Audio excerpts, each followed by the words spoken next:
what CMHC indicates that market rents are for the area. So you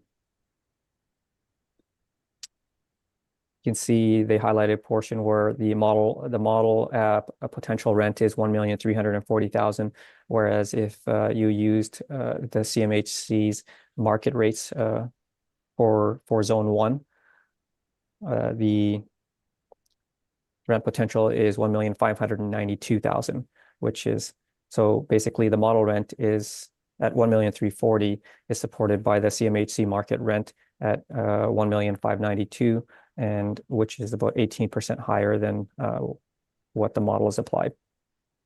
And in the middle of page 11 are some expense comparables that range from 47 to 55%. This supports the market expense comparables support the model expense ratio at 52%. And also to further support the assessed value, the sales comparable of a property that sold in the area. It had 16 suites, 16 one-bedroom units. It was built in 1965 with a gross floor area of 13,608. It sold for 1,656,000 in 2018, and that sold for 103,000 per unit, which in 2018, like 5 years before the reference date. So if you were to adjust that, that would probably be higher if you adjusted it for time. But it supports the model's value at 93,000 per unit. On page 12 is information on how we derived our cap rates, and on page 13 are some cap rate sales to substantiate what the cap rates that the model is applied. On page 15 are the CMHC market rents.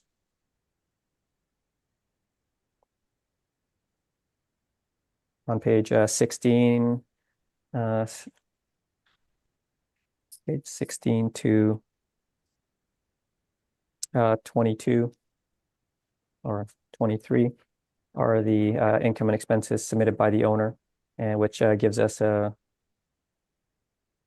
some ideas of their commercial rates, which are market, and it shows the operations of the nonprofit.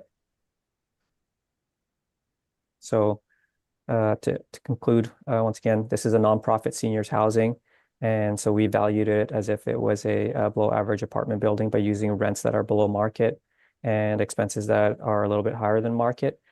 And so the model rental rates for the commercial and for the residential are supported by the market.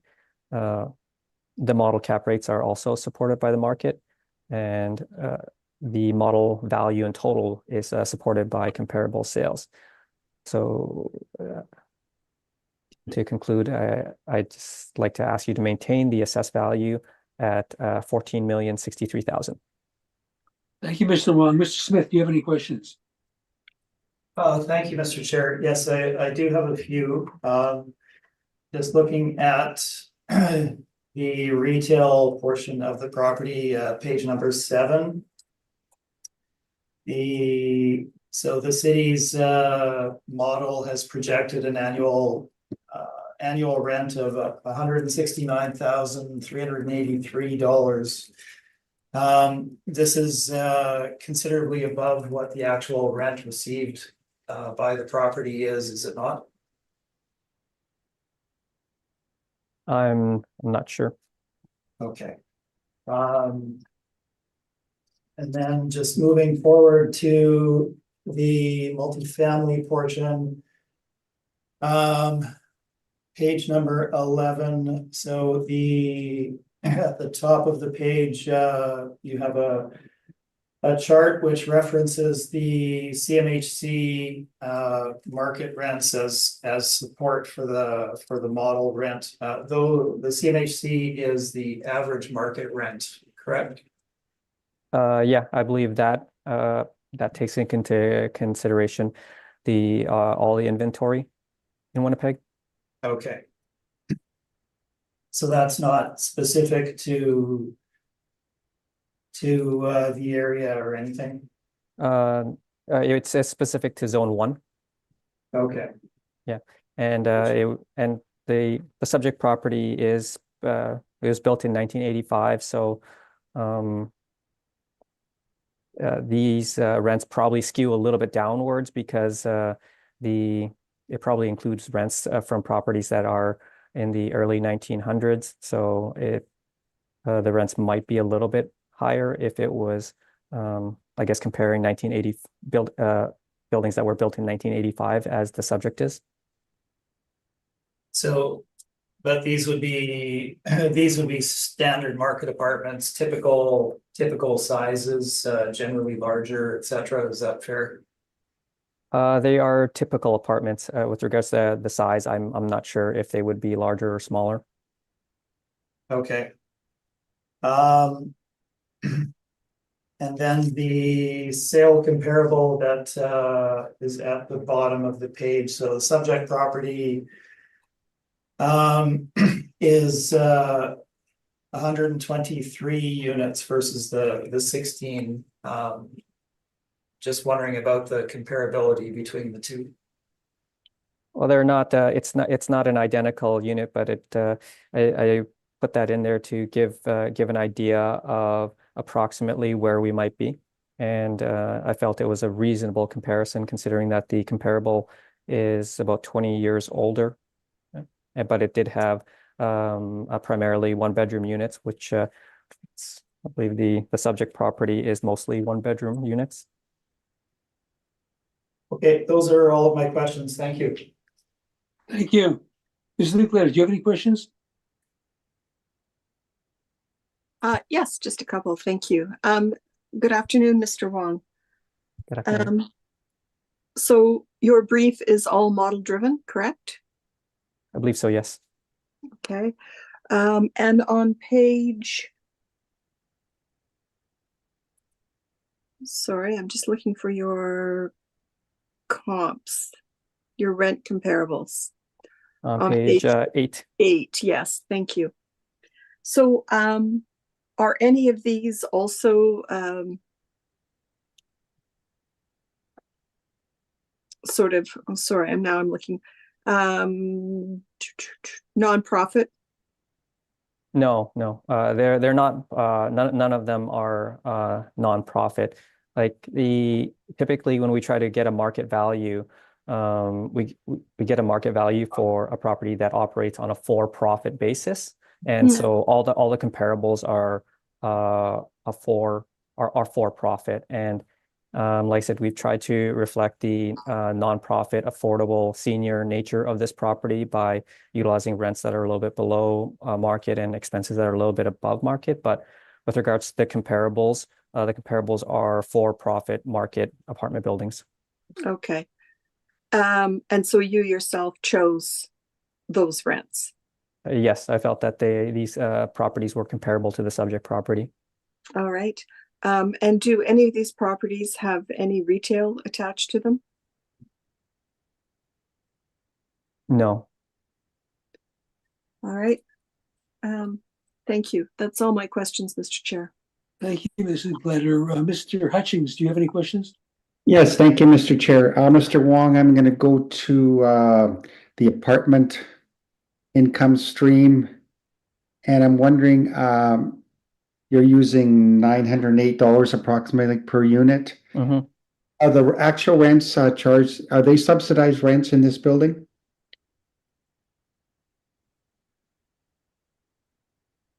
Are they based on income, I guess is what I'm asking. Yeah, I'm just taking a look.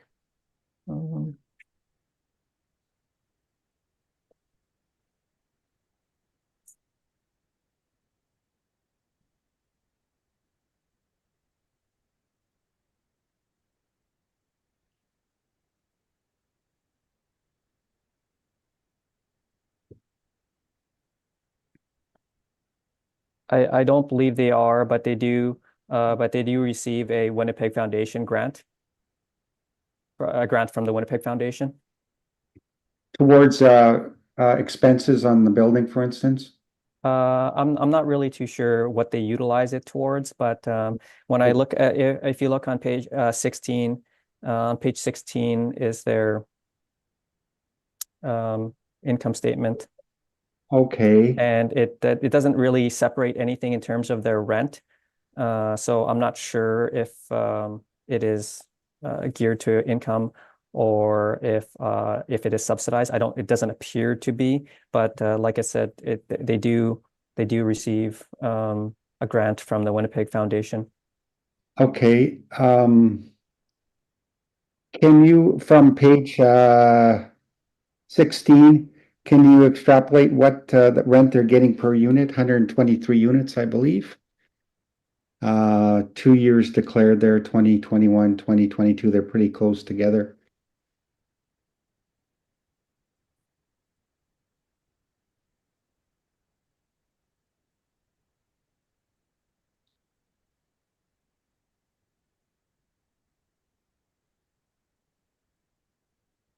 Approximately 784 dollars per unit. Okay, so the actual, according to this statement, is about $785 approximately. Approximately. Yeah, okay. All right. Thank you for that. And what I'm trying to do is 785. I'm looking at the income, we've got 5 income streams, I believe, on page 6. Yes. So I'm trying to divide these income streams and assign their values to the page 1 summary of the different class codes. Hmm. Okay. And okay, so we've got let's see, we've got institutional property at $526,000. That's exempt class code 40. What would that be exactly? That would be, sorry, I'm going to get back to page 6. Yeah. I can. That would be the retail portion. Okay, and why would it be exempt? I believe it's a Legion there. There's a Legion that leases space from them. Okay, okay. Yeah. So that sits by itself under class code 40E. Yeah, it does qualify, I guess, for an exemption. Okay, and then going back to page 6, it Yeah. would appear that the parking structure and the retail, Yeah. and I'm showing 12,301 square feet at 1377 a square foot blended. Uh,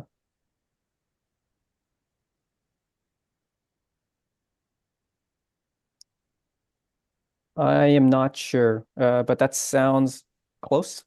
I divided yeah. Yeah. No, it sounds pretty close just looking at the rates on page 7. That retail at class code 60 taxable is Yeah. $1,539,000, and Yeah. that's combined with the parking structure that you're using $76.50 per spot, Hmm. value of $511,000. So you've added those two together, the retail 60 and the parking structure, to come up with class code. Let's see here. That would be class code 60. Yeah. Other property taxable 2,050,000. Correct. Yeah.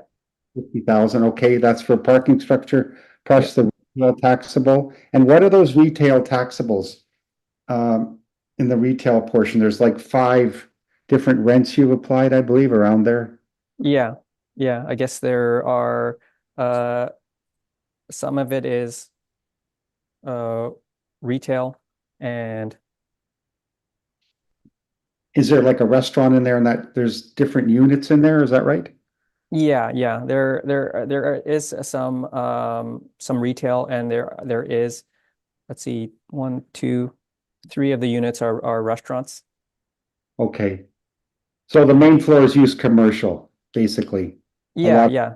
On River Avenue. Okay. Just the main floor facing the street. Pretty much the whole face of the building is commercial. Okay. And my last income is for the apartment portion, I believe. Sorry, I lost my place here. I'm looking for your income. What page is that on? 6. Yep. and that would be the apartment 40, class code 40, school exempt, right? Yeah. Okay, and that comes to $11,487,000 Yeah.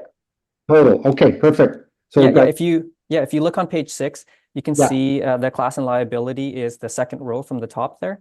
yes. And so you can just pretty much add the two 60Ts together for the 60T Yeah. value, and then there's the 40S beside it and the 40E beside that. So it Okay. gives you an idea of how it's separated. Perfect, okay. And that parking structure, that's an indoor parking structure, is that within the building? Yes. In the basement, I guess, or lower basement, maybe? Okay. 39 stalls at 7650. All right, perfect. Okay. I believe that is all my questions. Thank you very much. Thank you, Mr. Hutchings. And Mr. Wong, I don't have any questions, so Mr. Smith, you can proceed with your evidence. Great, thank you, Mr. Chair. And that was an excellent summary. I was actually going to cover that first with regard to the split, as Mr. Wong pointed out. The majority of the retail and the parking structure go together as one portion when you're looking at the value. The exempt portion of the retail is a single unit, and that is the Legion. So that is its own separate class. And then, of course, the apartment is separate from the rest. So that's how you get the three split values for the subject property. And just to clarify a few other things to start with, yes, it is a nonprofit seniors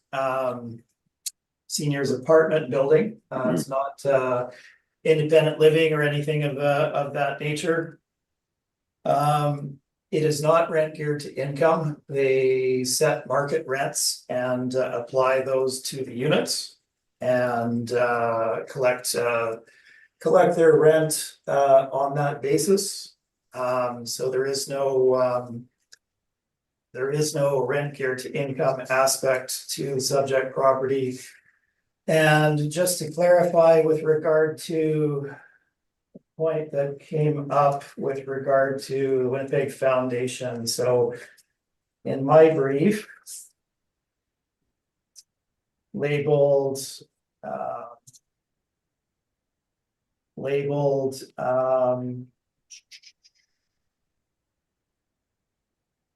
A-3, which would be your page 32, 34, 35.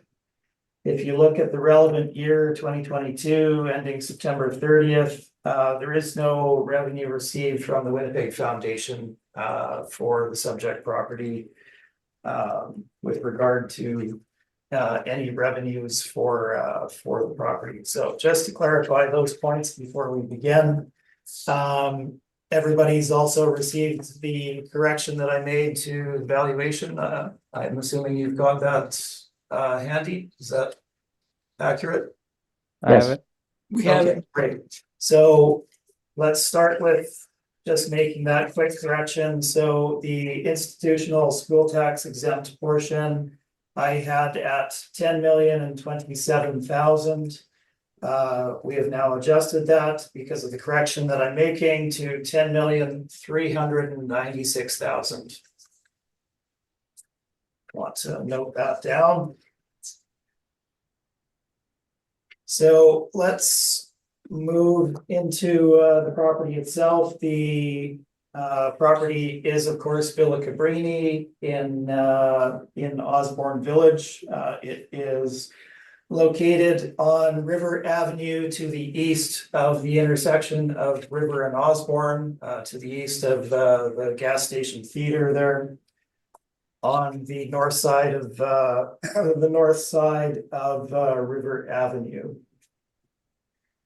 And as mentioned, it is owned and operated as a nonprofit seniors residence. Have a total of 123 small one-bedroom units with main floor commercial space, and then there is underground parking as well. The parking is largely, there is some use by residents, but the parking is largely there for parking in the area, these being seniors, not and located in the village. Not everybody has a car, so that has an impact on the revenue that you will see for the parking structure as well.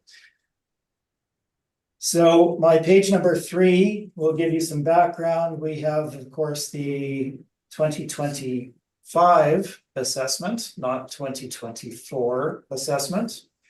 With the relevant numbers there, you can see the appeal history from 2023 under that, the age of the property built in 1985, and the number of suites, 123 one-bedroom units, as well as the commercial area of 12,301 square feet. Let's flip forward to the photographs of the property itself, beginning on page 4, a couple of exteriors, one at the front and the rear. Then we move into the entry to the property and some main floor common area space for the residents of the property. That's not a commercial unit. That is part of the structure itself. And then we get into the individual units themselves. So being built in 1985, really what the property does as a nonprofit, they never go through major renovations. You're essentially looking at a 1985 property that replaces things as they need to be replaced. So if you look at the kitchen and the cabinetry and countertops, you can see that they're original to 85. You look at the flooring and you can see that the flooring has been replaced in some of the units, as you can see at the bottom of page number 6. Small bedroom space on page 7, and then we move into the commercial areas. So you have one of the restaurants at the top of page 7. There is a pharmacy, and then we have the Legion, as shown on page number 9, as well as some vacant space, a little over 2,000 square feet, I believe, as shown on page number 10. Building improvements, I'll just give you a quick rundown on that on my page 11. Well, 8-story multifamily property. You can see the background there, 7 floors of residential.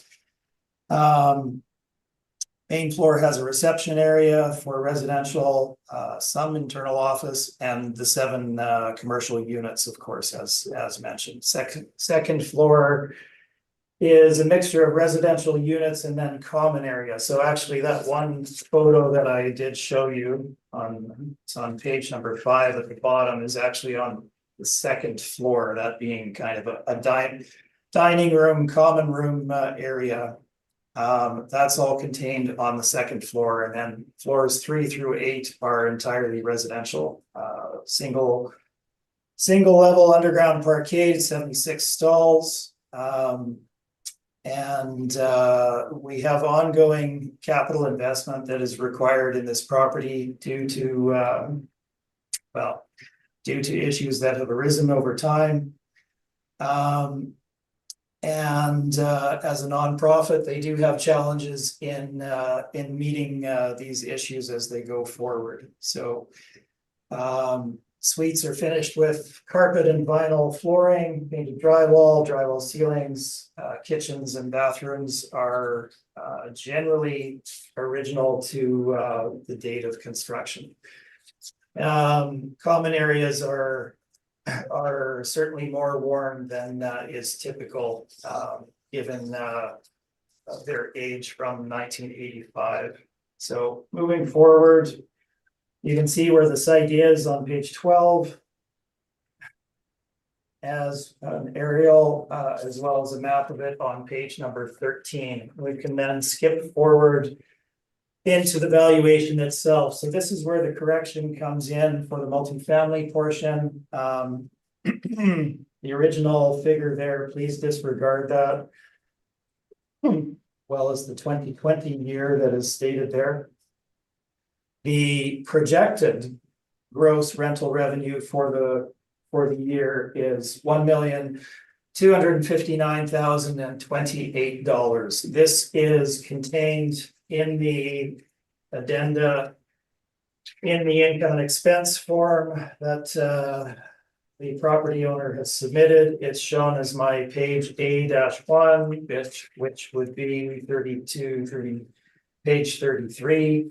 So that is full occupancy of the building, 100% occupied for the residential portion, $1,259,028. That averages out to $853 per suite for, as shown, smaller than normal and below average one bedroom rental units.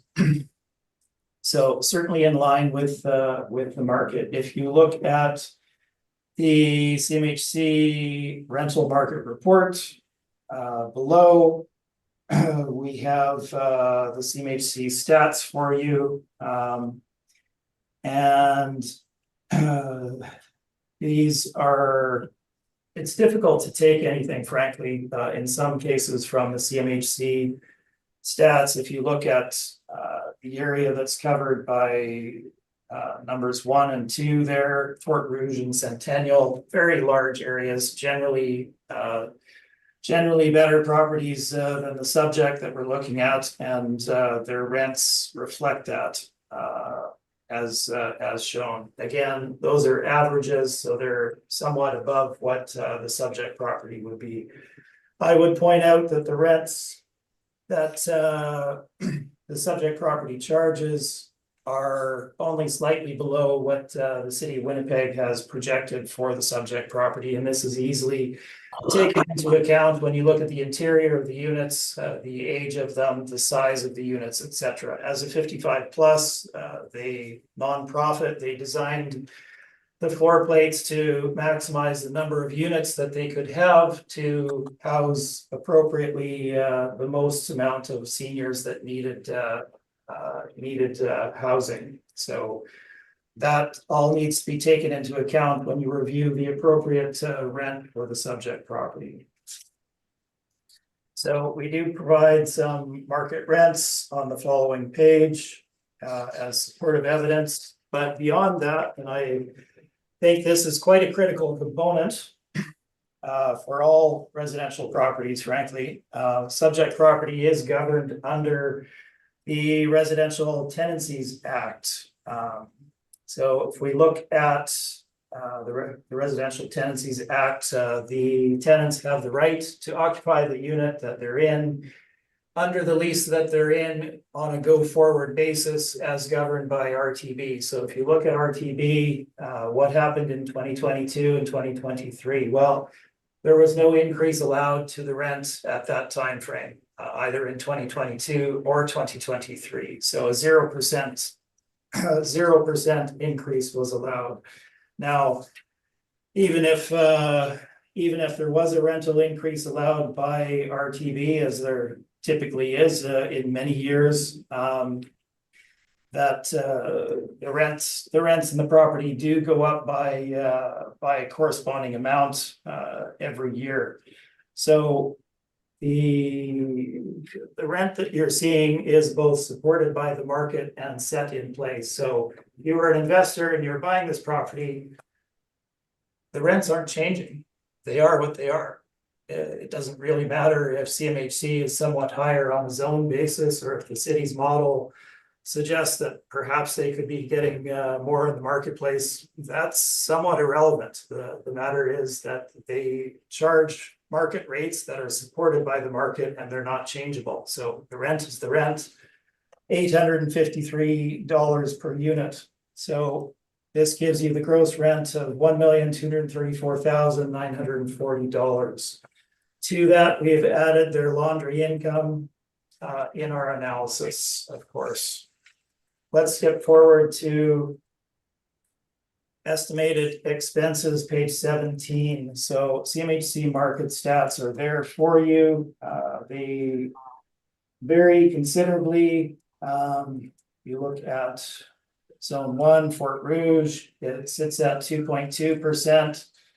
For one-bedroom units, Centennial, being downtown as well, suggests 5.3%. Now, the subject property, their projected revenue, as I stated, at full occupancy, is $1,259,028. The actual revenue that they collected in 2022 for rent was $1,156,947. So roughly $100,000 below what the market rent that they attribute to the property is. Now, we're basing it on that higher revenue, but they're receiving the lower revenue.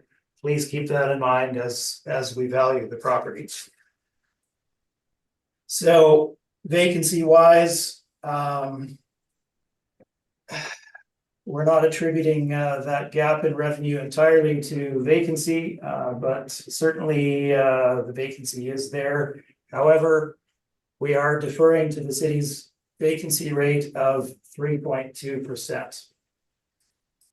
Now, if you look on the adjusted chart that I gave you, 3.2% gives you a vacancy allowance of $40,600, whereas our gap in revenue is roughly $100,000 for that 2022 year. Again, something to keep in mind as far as the reasonability of the value that's being proposed to you.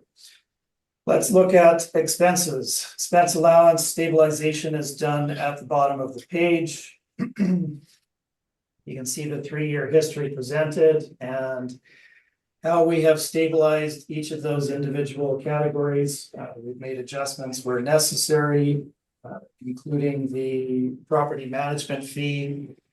And our stabilized expense comes to $603,252. Now, if you look at this, it is below the 2022 actual expenses of $612,000. The other thing to note is the subject property is a elevator service building, which do tend to have higher expenses as well. Beyond that, that $603,252, I should be working off of my corrected sheet. The actual expense allowance is $604,418, which, as shown adjacent to the city's value, is significantly below the actual expenses or the projected expenses of $683 that the city is using in their valuation. So the actuals support $604,000. That's what we're going with.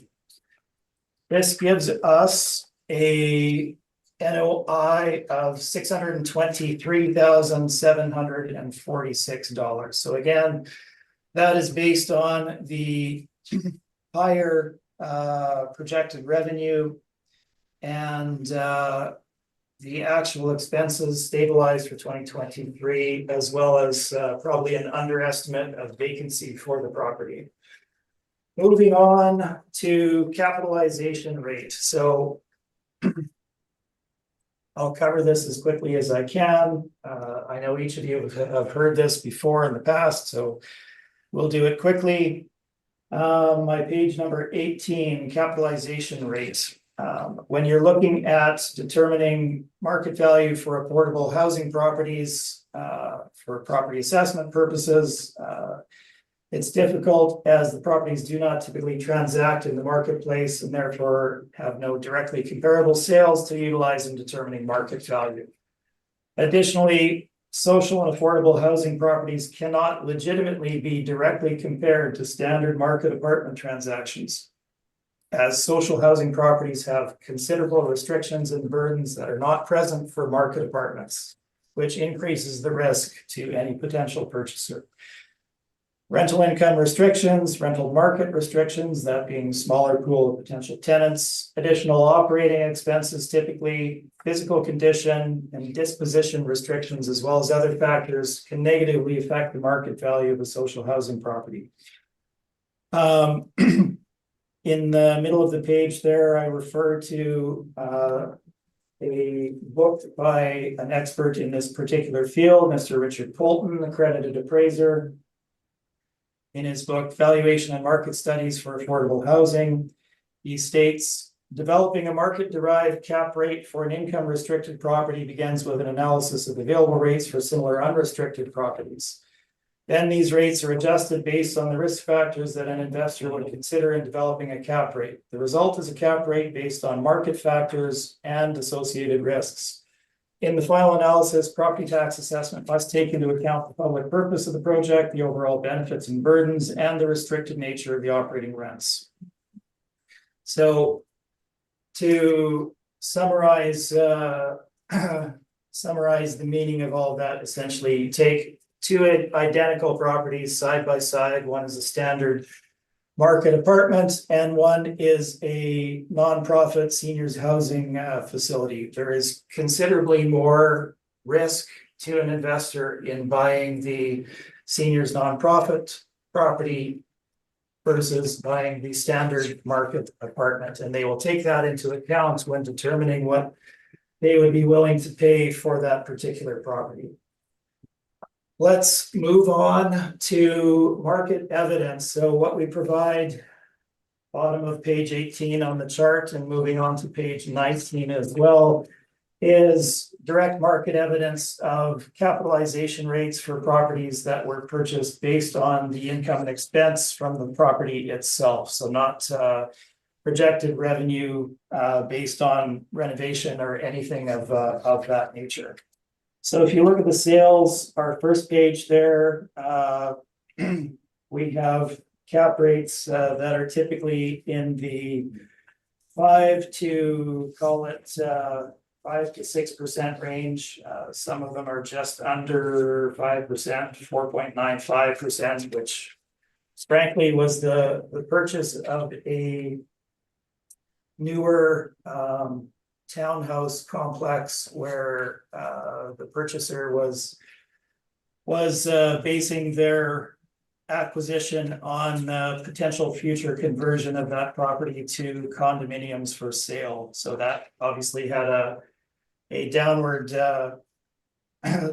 pressure on the cap rate, leading to it being at the level that is shown there. So not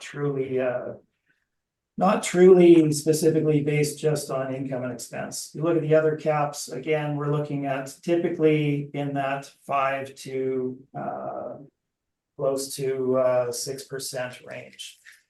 The properties on page number 19 follow a similar level. You can see in that generally in that 5% range. Now, are all of these perfect? As Mr. Wong said, no, of course they're not. You don't typically get sale of an identical property that one can compare to. What this shows is the appetite of the investment market for multifamily properties and the general range that they would be willing to pay for the properties based on the chart shown before you.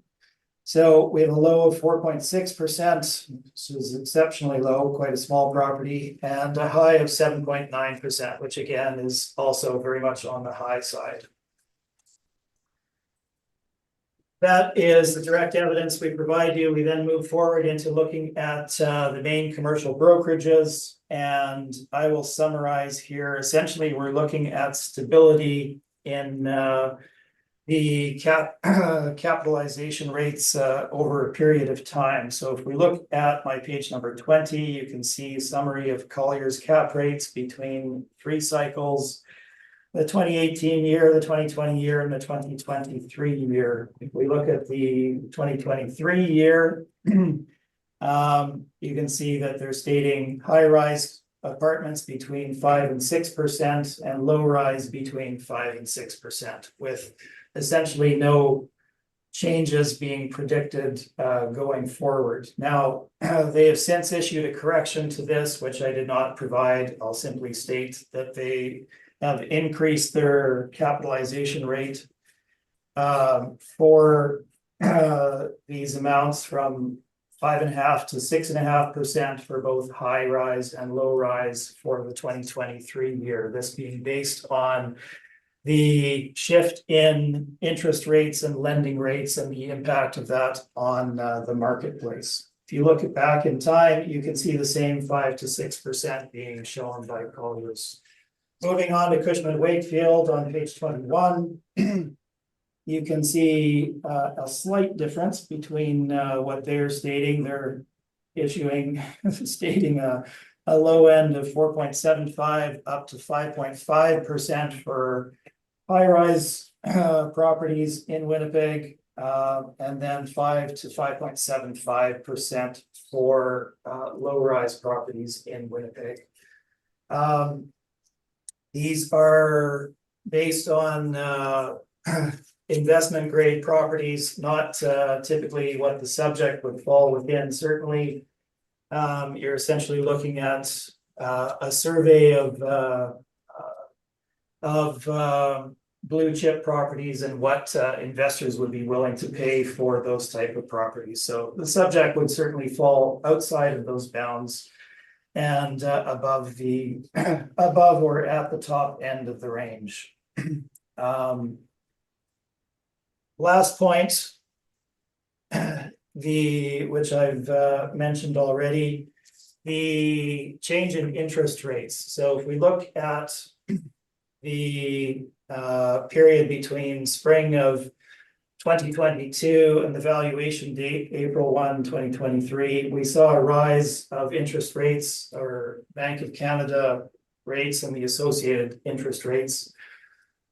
A rise from 0.5% in spring of 2022 up to 4.75% as of the valuation date, April 1, 2023. So a rise of, call it 4.5% over, or rather 4.25% over that single year. Now, that's a dramatic change in the investment market. What that means is, say a purchaser of, let's say you were going to acquire a home. Well, the rate that you could have got from a mortgage lender in early April 2022 is dramatically different than what you would get as of the valuation date. Same thing happens in the commercial market. The difference in the commercial market, of course, is that has a dramatic effect on what the return that you would get from a property would be based on purchasing it at the same amount. So it has several effects. Obviously has an upward increase on capitalization rates, as investors are not going to change the return that they require in order to invest. So if their interest rate goes up, so does the capitalization rate that they would be willing to acquire the property at. They're directly correlated. So if you take that into account, a 4% shift over that period of time, what we saw was a dramatic drop in sales. Sales essentially dropped off a cliff in that period of time as the interest rates continued rising. So very few sales on which to base capitalization rate, as nobody was willing to pay the amounts that were being asked at the lending rates that were being offered, which is a very good indicator that that capitalization rates had directly shifted over that time. So all of these things summarized, where should this property fall? Well, we have nonprofit seniors housing, smaller units, older improvements in need of repairs, etc. We have placed it at the top end of the range, not above the top end of the range, at the top end of the range, at 6% in our analysis. So this is summarized on the handout that I provided you. And utilizing that 6% capitalization rate gives us our final market value of $10,396,000. That is the residential portion. I will quickly move through the commercial portion for the property. The actual leases for the property are shown on page number 23. We have projected a $12 rent for the vacant unit of 2,259 square feet. If you look at the city's model, they used $9 per square foot for that particular unit. And utilizing that $12 higher, $3 higher than the city gives us a potential revenue of $361 rather, versus the city's projected revenue of $169,383. So we have a higher rent on the vacant unit and the actuals for the others, and our revenue is roughly $38,000 lower. Moving on, we provide market rents to support the in-place rents. What I will point out is the subject property has had significant leasing challenges over time. This isn't a one cycle thing. It goes back considerably over time. It's not in the exact heart of Osborne Village. It's off to the east on River Avenue, and it does have an impact on what tenants are willing to go there and what they're willing to pay. So they have had significant vacancy issues over time, and their rental rates are reflective of what they're able to draw there. So feel free to look at the comps. Happy to answer questions about them if you have any. Vacancy, page 25. Johnson report states 3.8% for standard strip center retail vacancy in the year end 2022. The subject had a 24.8% vacancy rate as of the valuation date, and a history of chronic vacancy going back many cycles. This has been reflected by the city in past cycles where they used a 15% vacancy rate. I'm not sure if they are this time or not. We have elected to use the 15% vacancy. Again, they're sitting at roughly 25% for the property, and that's not a one-time thing. It's consistently like that cycle over cycle. Expense allowance, we've covered this before. I'm not going to go into any of the detail. We are utilizing a 5% non-recoverable allowance in our valuation. If you look at page number 26, you can see why I have utilized that amount. Shortfall is $9 per square foot. And the capitalization rate that we use for the subject property is based on market evidence as shown on my page number 27. So we have the sale of 5 different retail strip malls here in the relevant time frame, or as close to as possible, ranging between a low of 6.3 and a high of 8.9, generally falling in that 6.5% to 7.5% range. This is the retail at the base of seniors multifamily building in Osborne Village, which frankly is seeing a dramatic shift in the environment. If we look at, I didn't bring stats to this regard. I think it's quite apparent to everybody. Osborne Village isn't on an upward trajectory. We ourselves owned a condominium as a rental unit on one of the streets immediately north of this, and saw a huge change in crime in the area, as well as the ability to draw tenants, etc. And we obviously exited our particular investment in that unit. Now that's a personal aside, and it's not directly related to this, but the the graffiti, the crime, the general tenor of the area has certainly shifted. And that has an impact again on tenancy as well as desirability of an asset. So what we're showing you here are well-located strip centers on major retail thoroughfares. You can see photographs of 3 of them, and our cap rates are there as shown. Cushman is stating 6.5 to 7.5% at the relevant time frame for anchored strip malls. Same thing for non-anchored strip malls.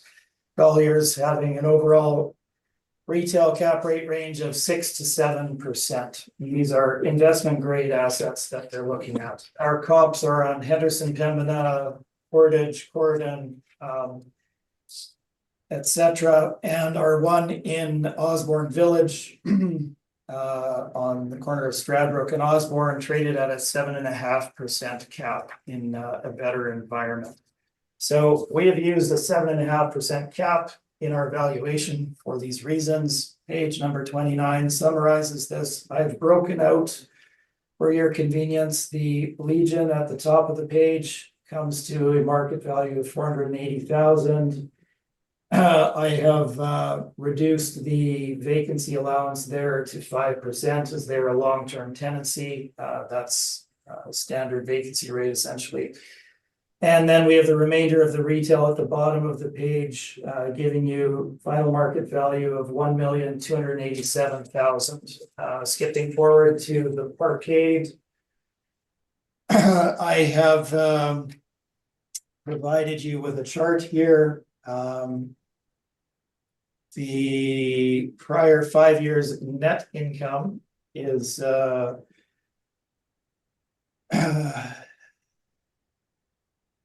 varied between $31,749 and $45,184. We utilized a value of $35,137, so virtually identical to the city in that regard. The values are summarized on the following page, with the exception, obviously, of the multifamily portion changing to $10,396,000. And the addendum materials simply include the income and expense. Thank you, and I'm happy to answer any questions you may have. Thank you, Mr. Wong. Any questions?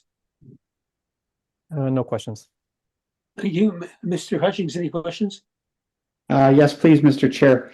I just want to confirm, Mr. Smith, on page 2, would you mind revising your requested values? Of Certainly. the last. So the page number 2, the first value is the only one that changes, and it becomes $10,396,000. Okay, perfect. And that was with an NOI of 623,746. Is that right? That's correct. Okay, thank you. And capped at 6%. That's correct. The parking structure NOI is 35,137, capped at 7%. The parking structure is 35,137, capped at 7. Yes. Perfect. Okay. And then you've split the 2 retails. You've got 9,084 square feet at 1446 a square foot, using a cap rate of 7.5%. Correct. And a 3,161 square foot area at $13 a square foot, with an NOI of 35,980, capped at 7.5%. That's correct. Equals $480,000. Okay. Is there a reason why you do use different rates for between the 3,100 square feet and the 9,100 square feet? Yes, they're both based on the actuals of the leases in place for the property, supported by the market evidence. The Legion pays $13, and the 131,361 is the actual amount generated by the property at full occupancy, with $12 assigned to that one vacancy that we've referred to. Okay, all right.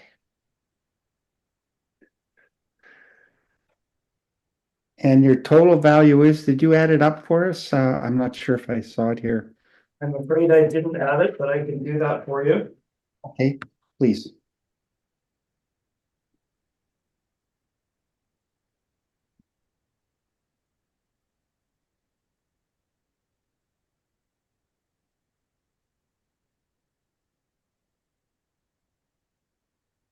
Total combined value comes to $12,665,000.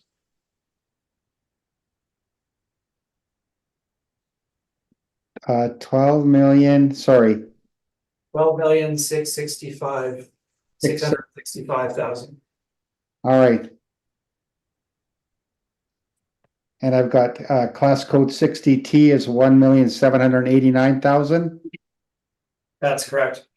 Class code 40S, school exempt, 10,396,000. Correct. Class code 40 exempt, 480,000. That's correct. Okay, perfect. Okay, thank you very much for that. Thank you. Thank you, Mr. Chair. Thank you. Ms. Linklater, any questions? Just one question. Mr. Smith, page 11 of your brief, you were talking about building improvements. You mentioned that the suites, there's been no actual overall renovation. They just replace as required, correct? That's correct. And you also mentioned on page 11 that there is going to be a new they're going to be needing some capital investment into this building in regards to windows, boiler replacing, and a new roof, correct? Yes. Now, not each of those is upcoming. I believe they had taken care of, I think it was the boiler. But these are issues that are facing them, yes. And when these capital requirements come up, they typically don't have ready funds to undertake them necessarily. Okay, so these things are not imminent then? No, they are imminent. It's just that they had redone, I think the boiler was the one that had been taken care of. I should have revised that to reflect that. All right, I thank you. That's all my questions. Okay. So, Mr. Smith, are you saying that they don't have money put away for the eventuality of requiring a new roof, that they just have to get all that money together when it's time to replace that roof? Or do they have an allowance of money put away towards that? Well, as so, as a nonprofit, they're required to essentially have a replacement reserve that they put money into, but it's typically inadequate for the meeting of these capital expenditures as they come up. So to treat them differently necessarily,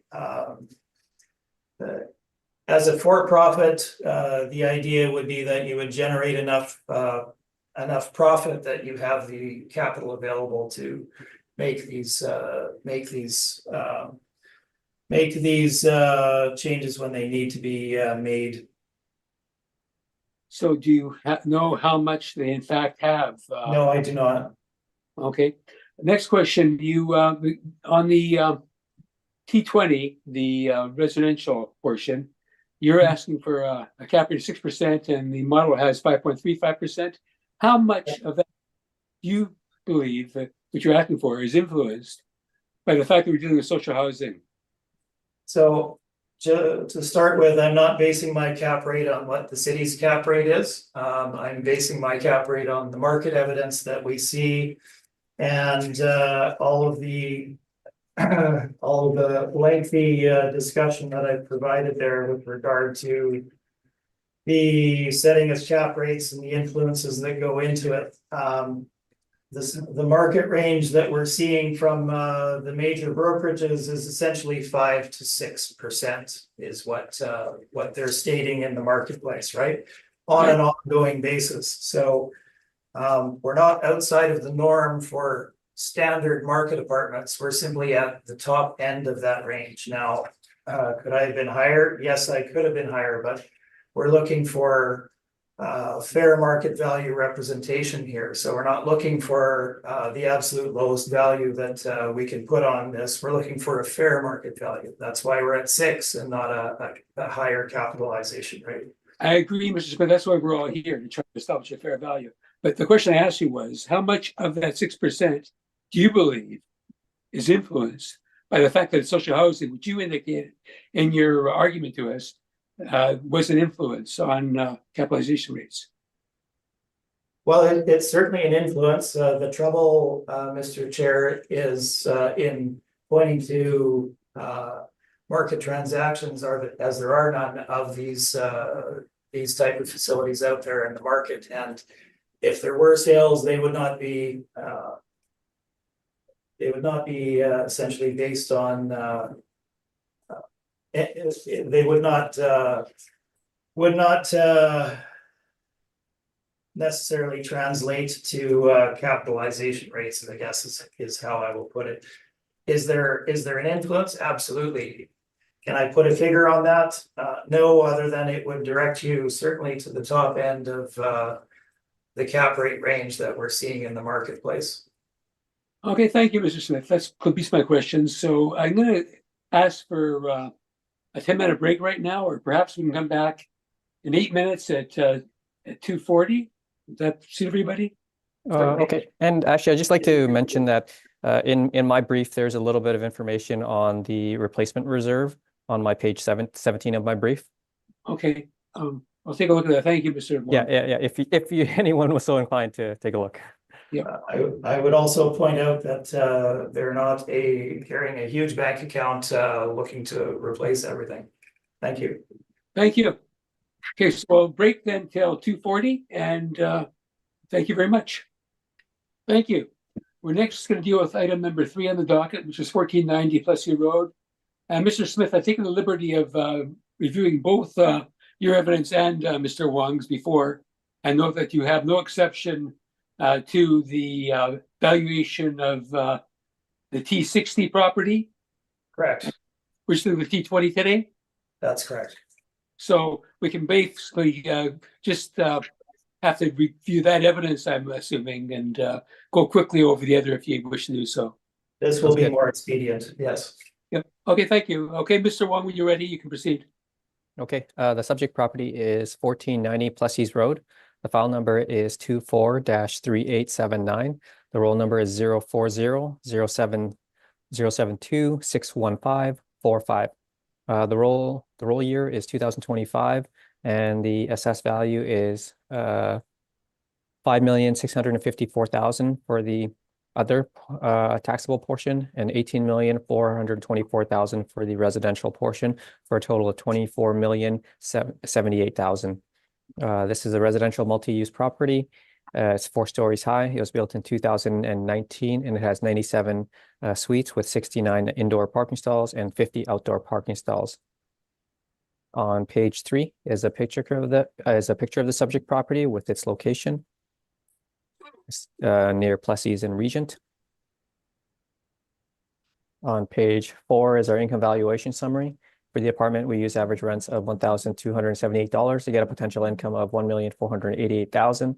We used a 2.6% vacancy to get an effective gross income of $1,450,000. And we used a 39% expense ratio to get a net operating income of $884,000. Capped at 4.8%, we have an estimated market value of $18,424,000.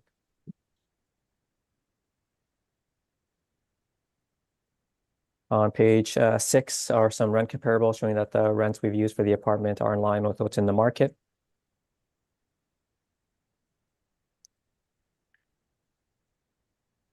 On page 8 is some information on the income and expenses submitted by the property.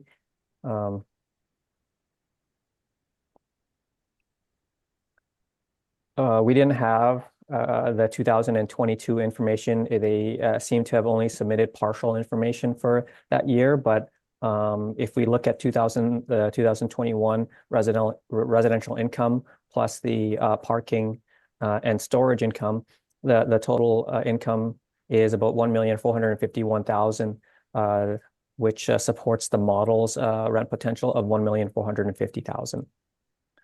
And at the bottom of page 8 are some expense comparables that range from 36 to 41%. This supports the model's expense ratio of 39%. On page 9 is information on how we derived our cap rates and some cap rate. And on page 10 are some cap rate sales. Once again, that range from 3.4 to 5.74%.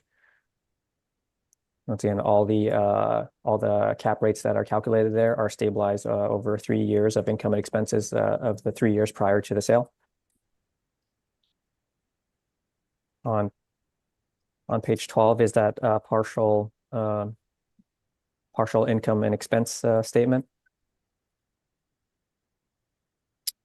On page 13 is information on the commercial rents. You can see on the bottom of the chart, it says that their annual rent is 475,000, and that includes, but I guess that doesn't include the vacant space that's there. The average rent of the rate of the occupied units is about $20 or $20.65, and so the estimated potential at full occupancy is about 507,000. This supports the model's estimated potential at 448,000. On page 14 is the 2021 income and expense mailer, which is more complete.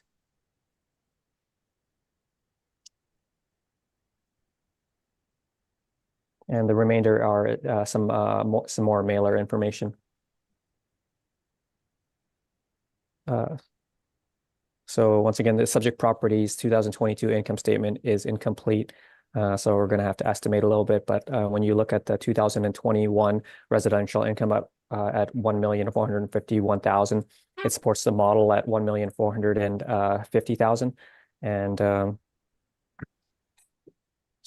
the model cap rate for the apartment is supported by the market. So I ask that you maintain the assessed value at 24,078,000.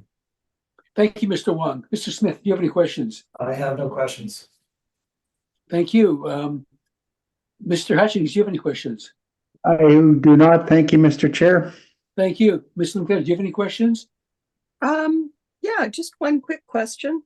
You show that there's vacant retail Yep, on this property. Do you know how long it's been vacant for? I do not know. Okay. And this is model driven, correct?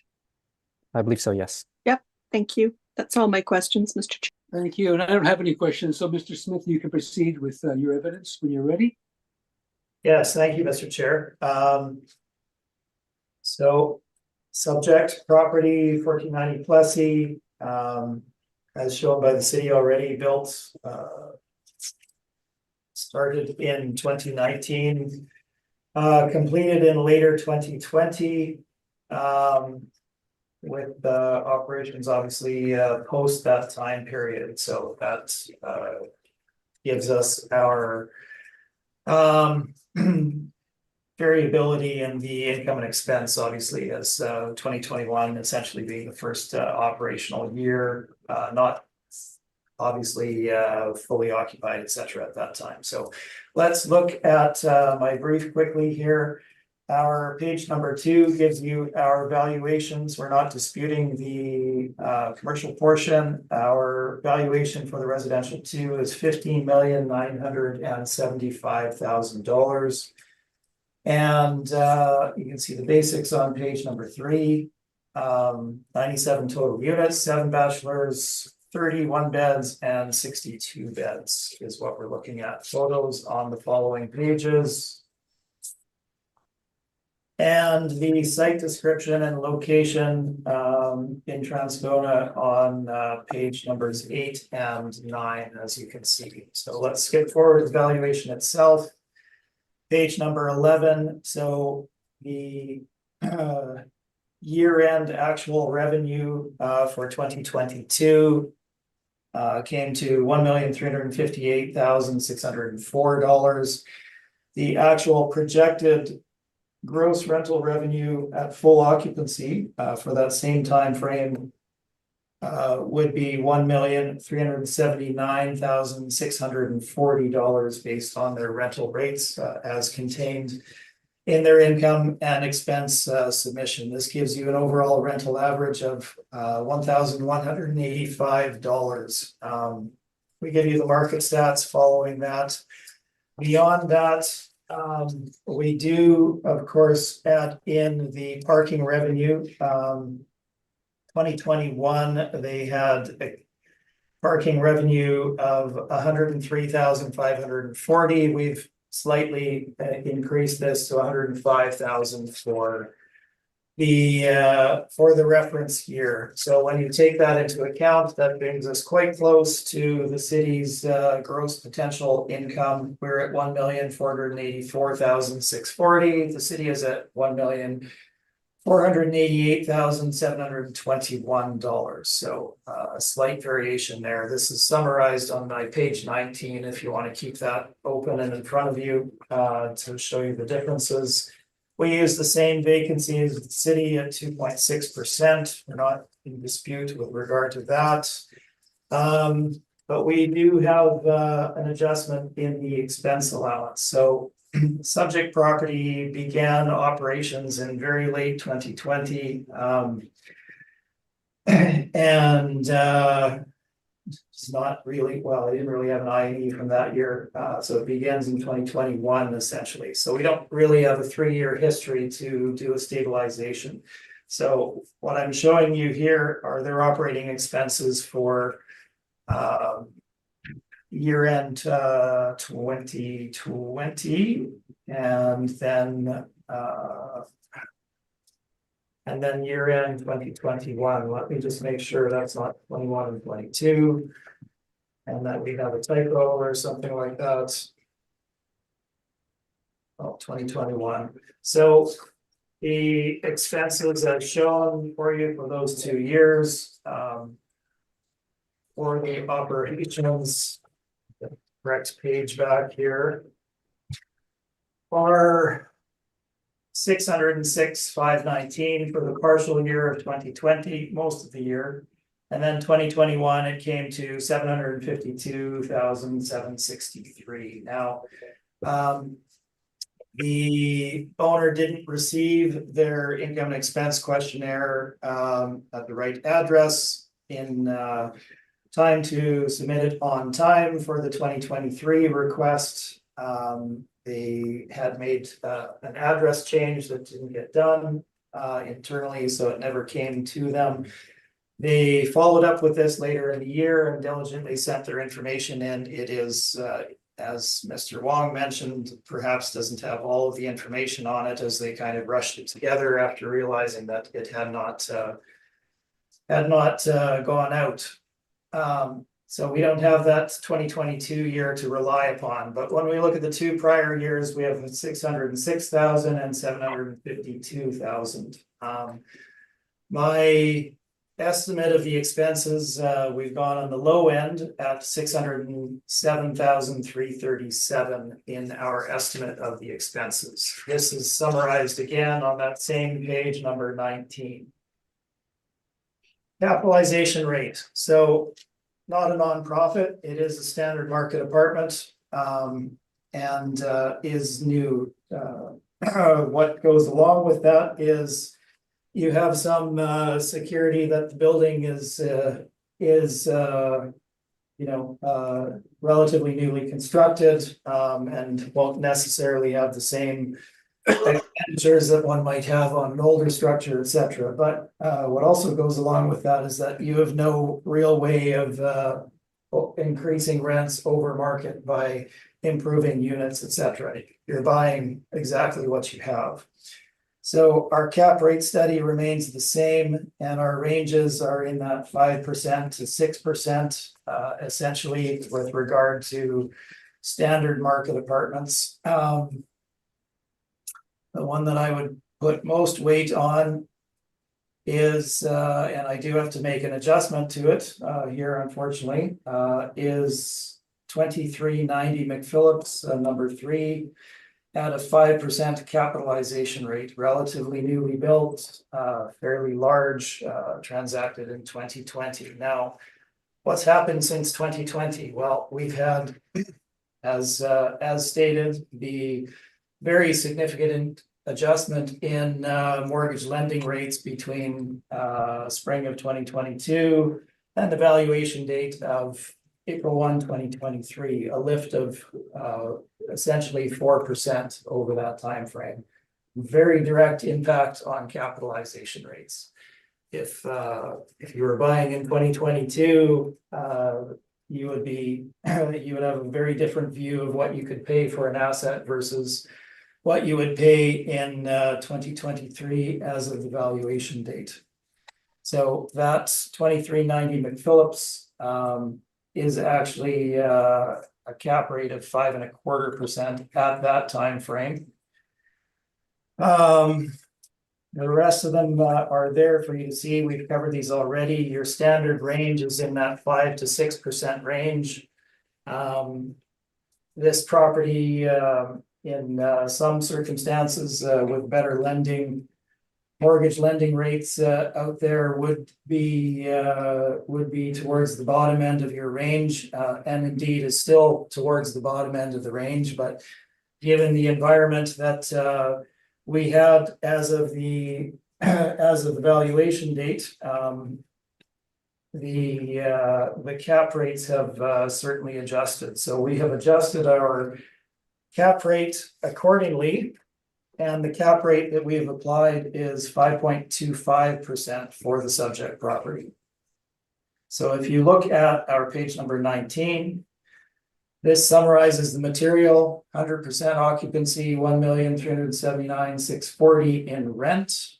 To that, we add the parking income or the gross, deducting vacancy and the expenses, which, if anything, are underestimated at 607,337, gives us the NOI, again, based on actuals, and capping it at 5.25% gives us 15,975,000. Now, we could be somewhat higher again on that capitalization rate, but I felt that 5.25 was appropriate. Again, we're not looking to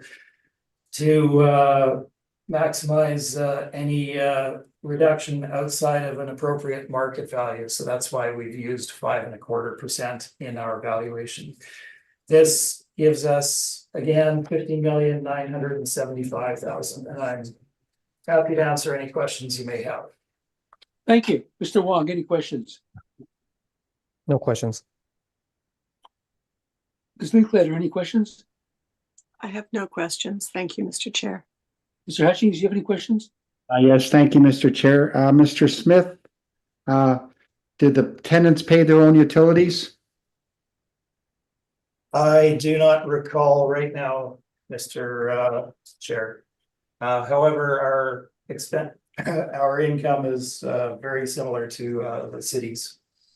I'm just looking at the A1 appendix on the INE submitted, and the hydro is very low for the apartment complex. So it kind of appears that the tenants pay their own utilities, heating. I'm afraid I don't have that answer for you today, but again, we're looking at a virtually identical projection of revenue for the property. Right. Okay. When an apartment is Please verify and/or check off the services included in rent. This is my page A for heat, hydro, water, appliances, laundry. Yeah, because I'm looking at A1 and there's nothing really significant for the complex. Okay, so we can't. They're included. And also on A1, they're declaring $78,000 in CAM recoveries. Are those included in the NOI calculation? I'm sorry, where are you looking? A1. there's CAM recoveries of $77,239 declared. Is that removed from the NOI calculation? Do you know? Or That's commercial. that's the commercial part? Okay. You are in agreement with the assessor at $5,654,000 for the Correct. class 60T. Okay. Okay. That is everything. Okay. Mr. Smith, did I hear you say that the property is fully occupied and there's no vacancy at this time? No, I did not say that. I said the projected fully occupied rent was 1,379,640. Okay, and the assessment department or the model indicates 1,488,721. But you'd have to add parking, which the assessment the model doesn't do. Yes, it does actually. The city's the city's model takes into account all revenue sources in their projection. It's not that they don't consider parking, it's already bundled in. So we've added our parking in, which in this case actually brings us very close to the city.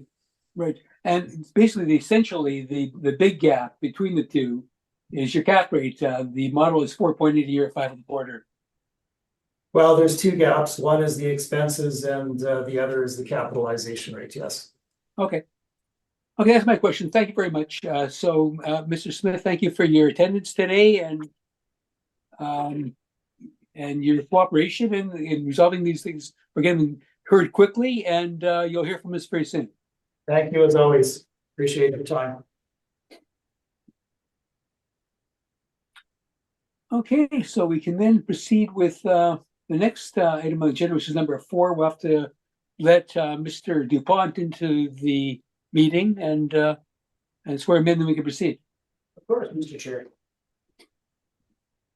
Okay.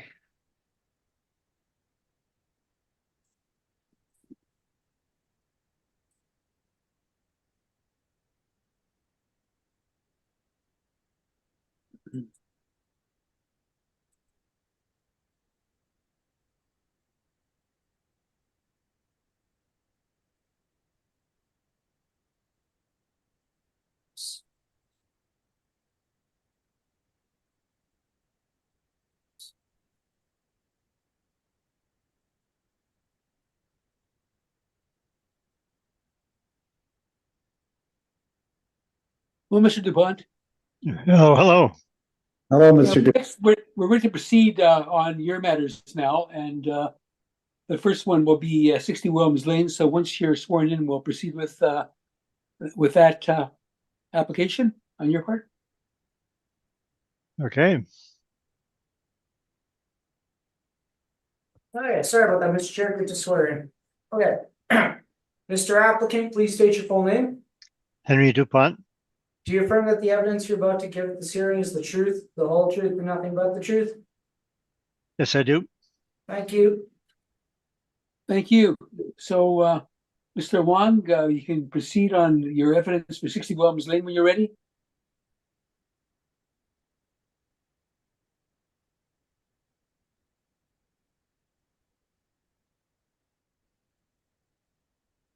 Mr. Assessor, I believe you're muted at the moment. Thank you. Thank you. The subject property is 60 Wellams Lane. The file number is 24-1532. The roll number is 040-072-56980. The roll year is 2025, and the CC60 value is 147,000, and the residential value is 88,848,000 for a total of 88,995,000. This is a residential multi-use property.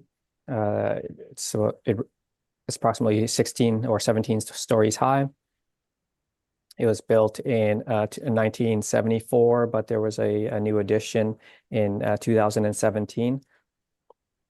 There are a total of 696 units with 637 indoor parking stalls and 138 outdoor parking stalls. On page 3 is a picture of the subject property and its location. So it's just near Chief Peguis and the Red River. You can see it's a fairly large complex. The two buildings on the right are the original buildings, and the building on the left is the newer building. On page 4 is our income valuation summary. We used average rents of $1,254 for the apartment to get a potential income of $10,474,000. We used a 2.6% vacancy to get an effective gross income of $10,202,000. And we used a 48% expense ratio to get a net operating income of $5,242,000. Kept at 5.9%, we have an estimated market value of $88,848,000. For the retail portion, we have an estimated net operating income of $8,581, and capped at 5.85%, the estimated value is $147,000. On page 5 is some information on the model rates that were applied. Once again, the apartment is at $1,254, and the commercial space ranges from $8 to about $10 or $11. On page 6 are some apartment rent comparables, showing that the rent that's been applied is in line with what's in the market. And on page 7 are some comparable lease rates that range from $7 to $14, which also supports the rates that the model has applied for the commercial space. On page 8 is a summary of the income and expenses. On the top chart, you can see that there are some items that, in my view, are capital in nature. As you can see, there are some, for example, the parkade. In 2022, they had spent $800,000, and 2021 they spent $209,000, but in 2020 they spent $5,000, and in 2019 they had spent $31,000. So I believe that some of these items are capital, and we don't typically include capital in calculating their operating income. So on the middle chart, for 2022, their income was $10,563,000. And you can see the vacancy in 2022 is 2.9%, or sorry, 2.92%. And it seems to be stabilizing, coming down from 7.7 in 2020 and 5.9 in 2021. It does appear that they are, not only did they add the new units, but they are improving the units that already exist there. But it appears that their vacancy is stable, has been fairly stable over the last couple of years. So their operating income for 2022 is $10,562,000, and their expenses were in total $6,316,000.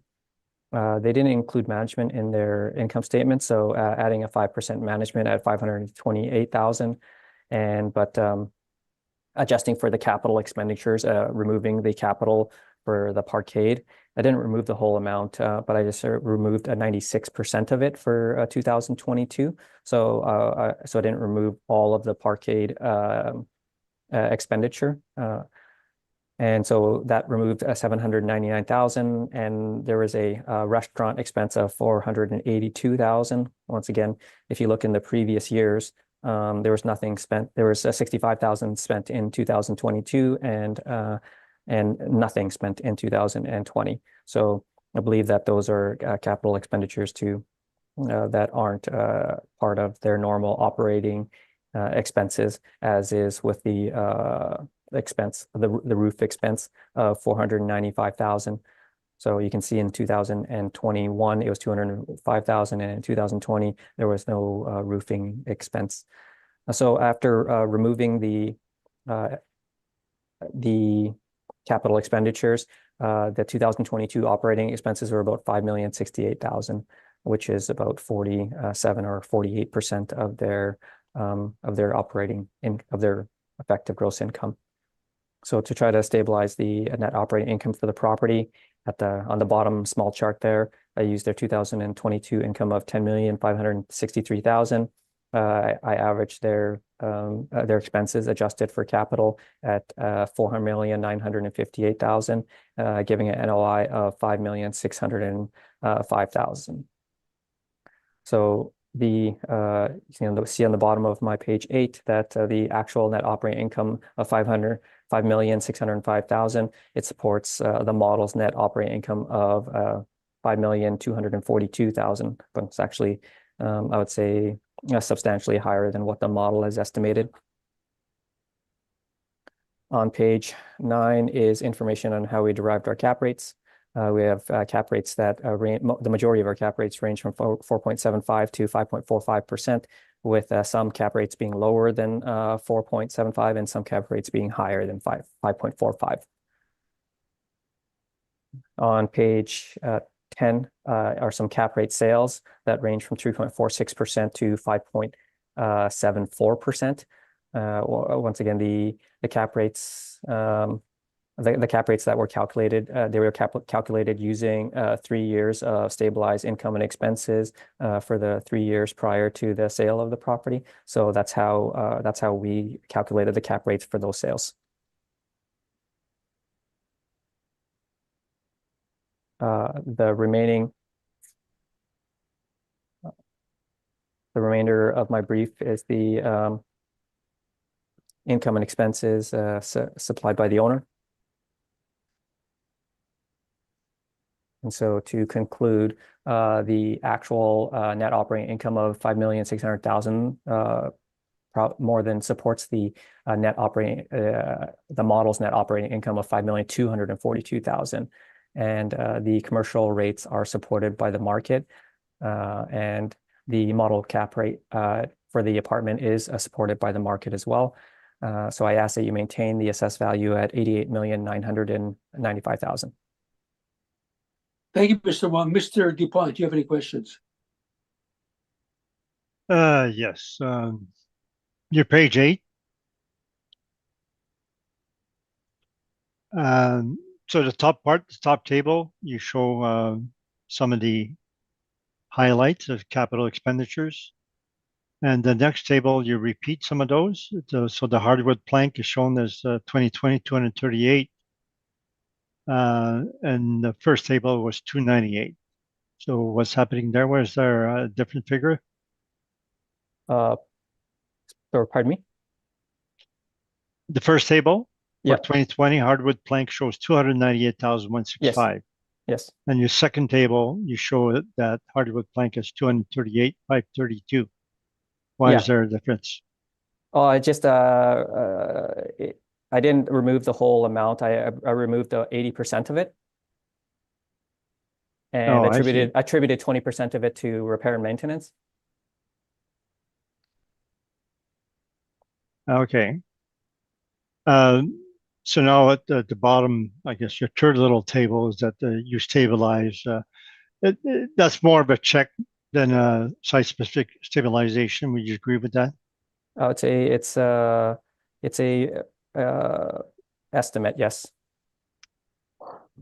So you use the 2022 income, but all expenses you use the 3-year average. That's correct. Correct. It appears that this property is including like a lot of capital expenditures that are improving, like renovating the existing suites of the building, and so I felt that this was a reasonable way to try to stabilize their expenses.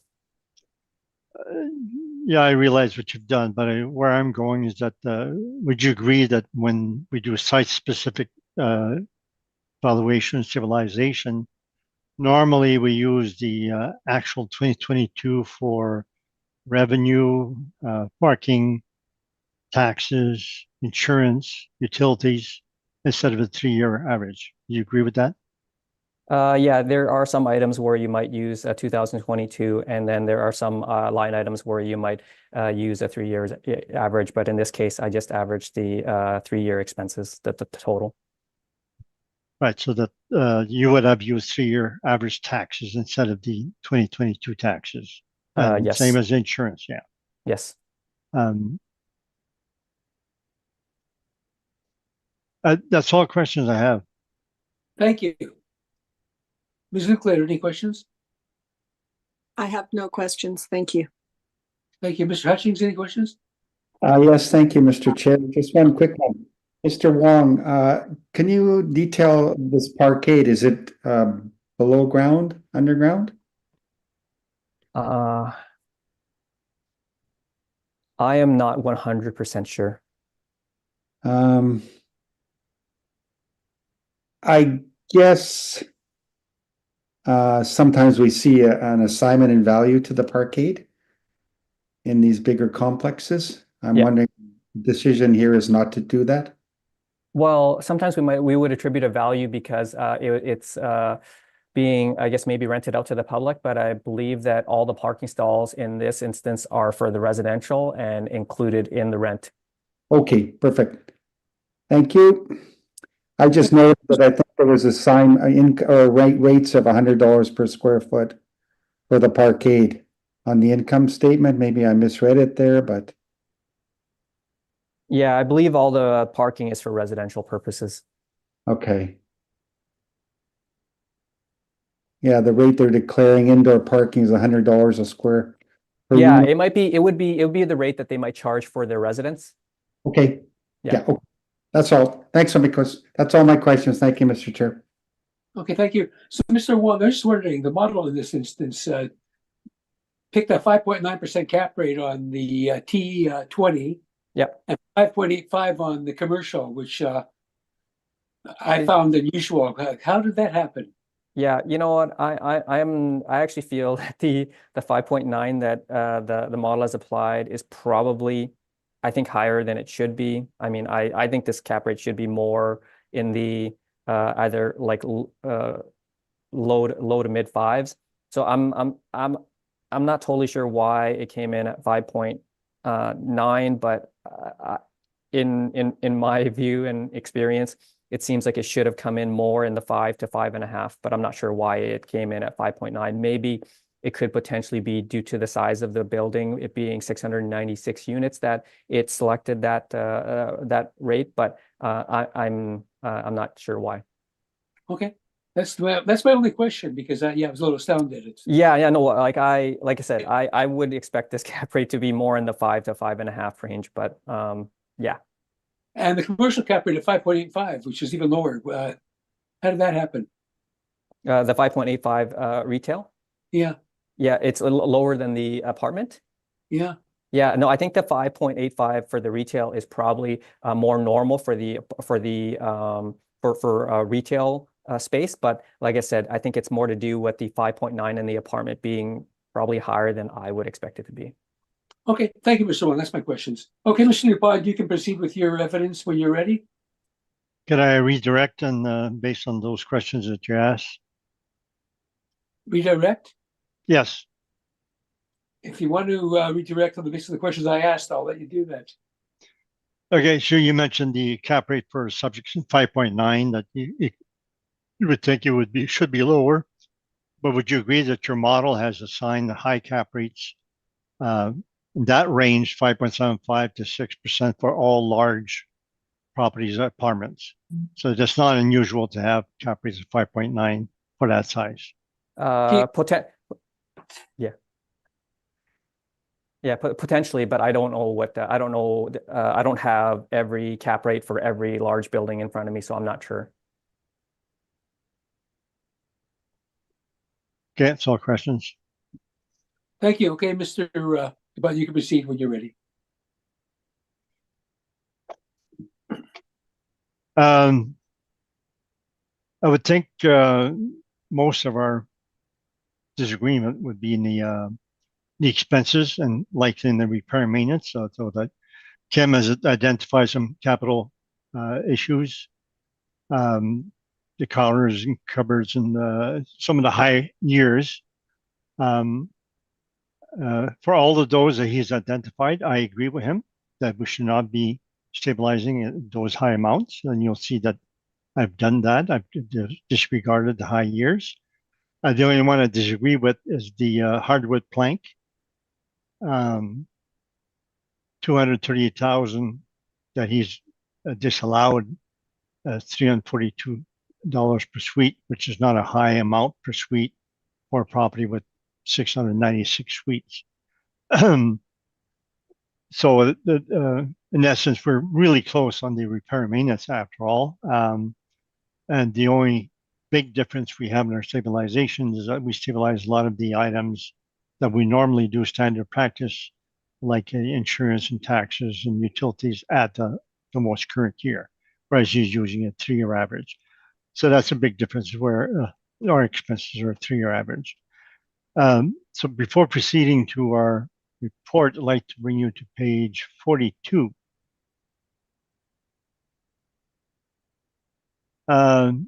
You'll see the under hardwood vinyl plank, they have it by alphabetical. We have that as flooring, but we also have carpet replacement as flooring. You can see above that. That's how we categorized all our properties, all the items. And page 46, there's the counters and cupboards.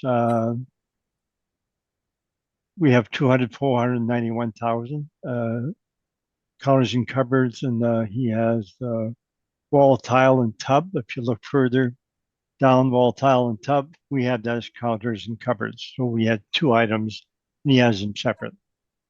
But in the end, I will be disallowing those high years anyway. So we categorized a bit differently.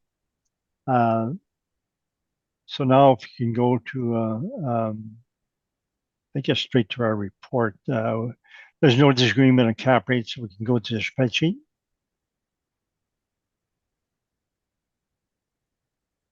Which is page 15. Line 13, we stabilized at 10,455,000, which is a bit higher when the assessor had the original. And then with his analysis, he's close to that also. We may have I'm aware of the disagreement, but we have a slight difference.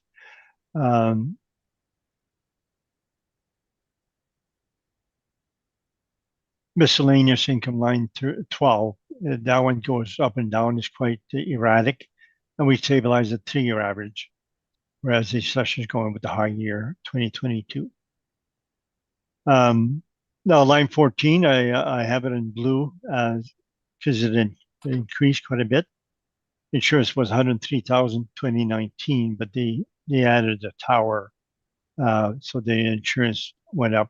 So it's now 418,000 for 2022. So if you use the 3-year average like Cam has done, that would be totally inappropriate. And then the remarks show that 2023 was 502,000. So it's not just a high year, then it went back down. They actually went higher after that. Same with advertising. It's a bit erratic. It's went down. We used the 3-year average. Utilities went up. That shows a trend there, but we stabilized at the 2022 for utilities. And taxes, you can see the taxes kind of went down from 2019. We stabilized at the 2022, which is a normal way of doing things. The same thing with the caretaking. You can see that it's gone up a little bit, and we stabilized it at 2022. That's just standard practice. And waste and snow, we go 3-year average, and security intercom 3-year average. And so some of the other items that are deemed to be erratic have done 3-year average. They're shown. Professional fees, office and miscellaneous, advertising, waste and store security, those are 3-year average. So those would be in agreement with Ken.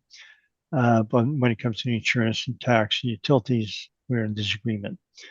Repair and maintenance, next page, page 17. So the 4 top lines in red, we disallowed roof, and we've disallowed restaurant totally. So when we see stabilize the 4th last column, we have 0 for that, so that we agree with Ken that we should not be using that at all. Windows and door, we disallowed the high year 2018, 2019.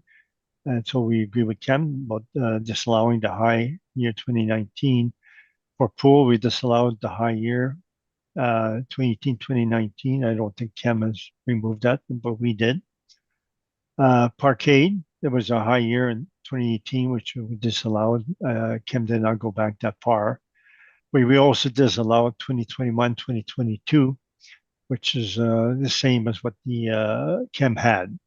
He has slight different figures than I do because we categorize things a bit differently, but we've done basically the same thing. We disallowed those high years.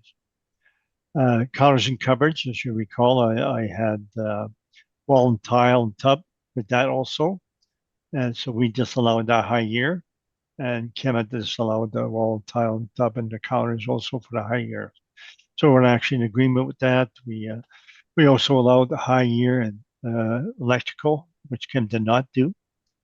Fire and safety, we disallowed the high year also in 2018, 2019. And 2018, we disallowed the exterior. So that our stabilized repair maintenance, after stabilizing those items, disallowing some of the high years, and disallowing the top items where usually considered as CapEx, we come to 2136 for repair maintenance. And then we showed the repair maintenance less CapEx than waste and snow, which is the first 5 items that are showing how much they are per suite. So their lowest year is 1977, then other years 2500, 32, 26. So our stabilization at 2136 is quite reasonable. And that is the figure we put in the previous page, page 15, for our stabilized. So then our net income is 5,060,455 on line 33. We apply the assessor's cap rate. We get a value. So we're including the commercial income, which is really small. Their hair salon. The cap rate 5.85 is very low for the hair salon. It should probably be 7 or 8%. But the amount is so small, we didn't bother disputing that. So the commercial value should probably be lower than 147. But so we get a total value, including the commercial income. We deduct the commercial assessment. We get a residential value of 85,623,000 versus the assessor's 88,848. So we got 2,000,002 reduction that we request based on site-specific valuation. And that's my values. So thank you very much. Thank you. Mr. Wong, any questions? No questions. Ms. Claire, any questions? I have no questions. Thank you. Mr. Hutchings, any questions? Yes, I do. I just was looking at your workup on page 15, and you come up with a NOI of subject stabilized of 5060455. Does that include the commercial portion? Yes. Did not exclude any commercial income. So that would be likely under miscellaneous income. Oh, okay. Okay. And So line 13, it says includes 36,082 in commercial income. 32. Yeah, line 13, you see that 36,000. Okay. So then your summary on page 18 deducts that commercial amount for your requested value, right? So it ends up being 85,623 and then 147 class code 60. Okay, so that workup did include both class code 20 and class code 60. Okay. Yeah, because there is some expenses also could be put against the commercial income, and it'd be very difficult to try to allocate revenue and expense. So we just included it, did not dispute the assessment. Okay.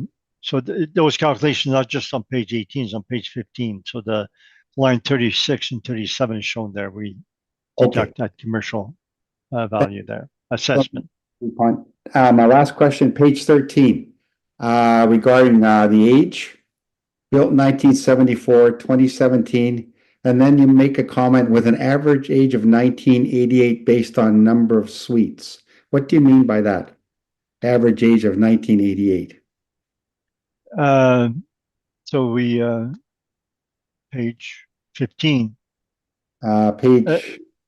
Page 13.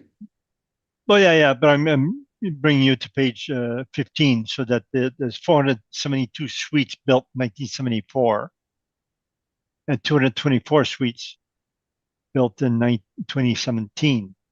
So if you do 472 times 1974 plus 224 times 2017 divided by 696 suites gives you an average age. So you're saying the whole building should be aged effective year of 1988? Yeah, that's what it amounts to. Yeah. Okay. Okay, so your effective built is 1988. Okay. All right, that's all my questions, Mr. Chair. Thank you. Thank you. Mr. Bond, I hope that I'm not asking you questions you already answered, because if you did, I missed it, and I apologize for that. But I'm looking at your page 19, where you've gone over the expenses for repair, maintenance. Are you there? No, page 19 is the appendix. So you have a different page. Hang on. 17, maybe? I'm sorry, I'm at page 17. Okay. Apologize. Okay, I'm there. Okay, so I guess my questions are: all these stabilized? You got your stabilized for 696 suites. Those all go into your expenses, correct? All those stabilized expenses.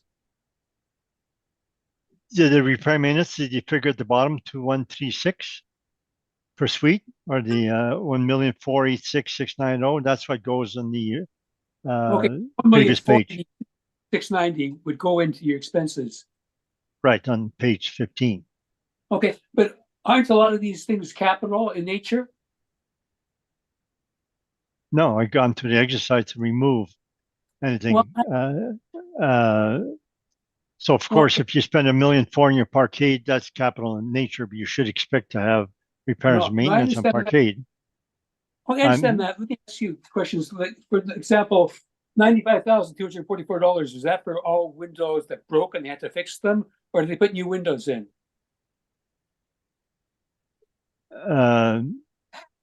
I've disallowed the 2018, 2019.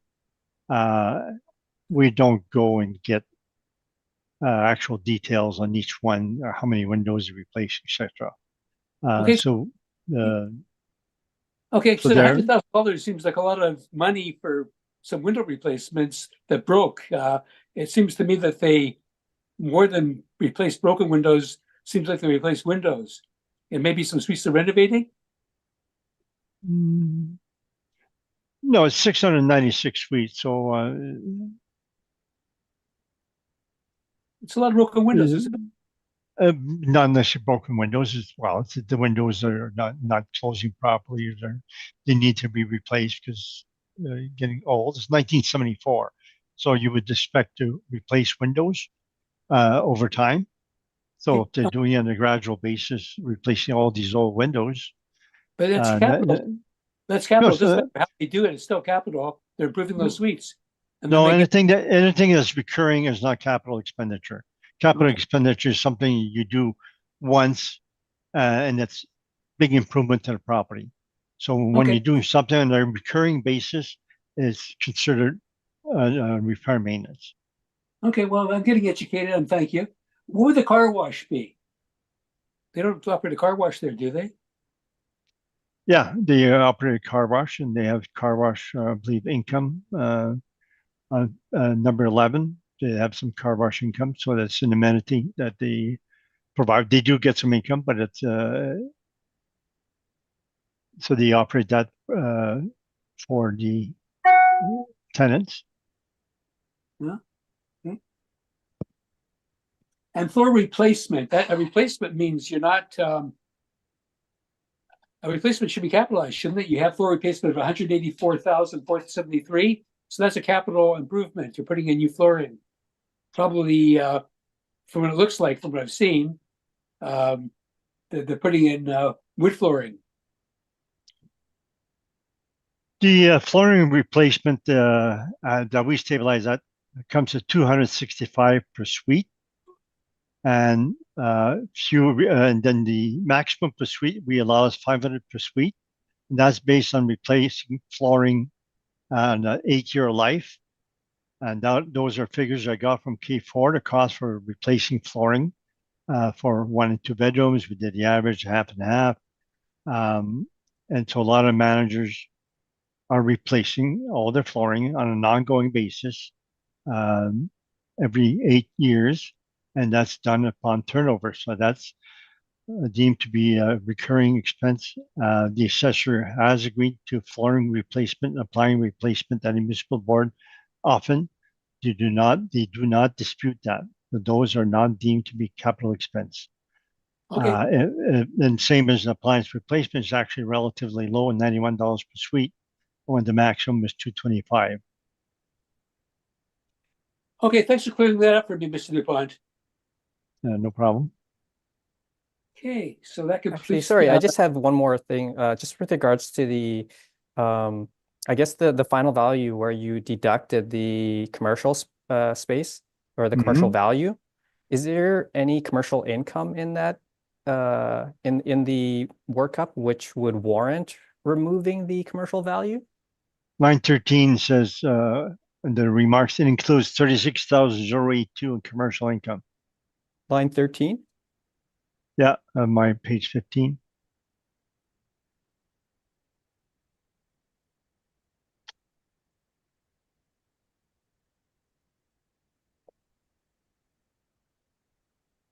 Yeah, sorry, I was just looking at the, like on the income statement, and I'm not sure if I see any like commercial income, like from the hair salon. We don't specifically say that. It's part of the miscellaneous. It's part of the miscellaneous? Yes. Oh, I think that Mr. Okay. DuPont indicated he's not disputing the T60 as assessed. yeah, but he's he's sort of subtracting it from his residential valuation.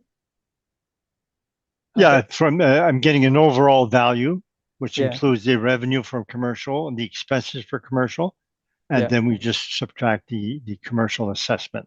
Okay.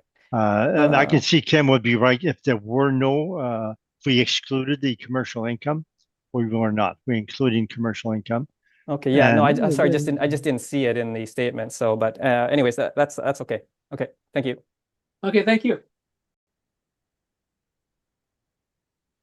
Okay, so we're now on to item number 5, which is 465 Edison Avenue. And my SharePoint won't let me open it up, so I'm gonna have to try again.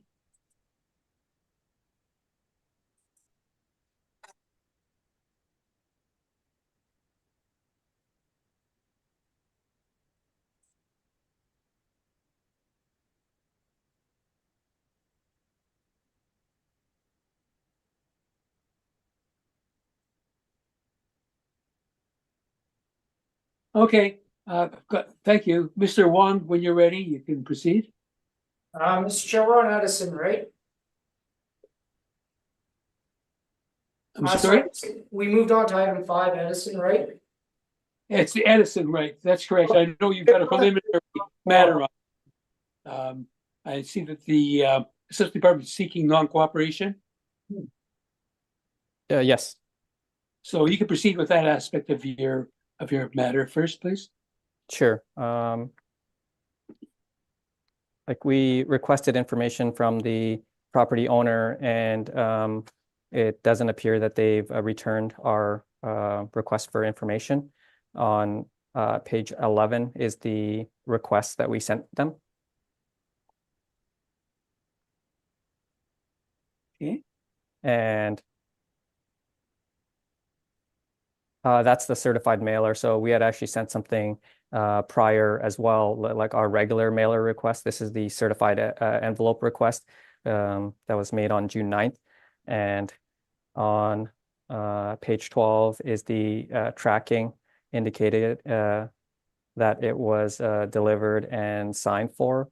But it doesn't appear that we've received anything in return in terms of a response for our request for income and expense information. Okay. And page 13 I see is the copy of the signature showing that it's been signed for. Yeah. Okay. Mr. DuPont, any questions? No, our report shows the questionnaires for 2022. So do you not show a 2022 questionnaire being received? No.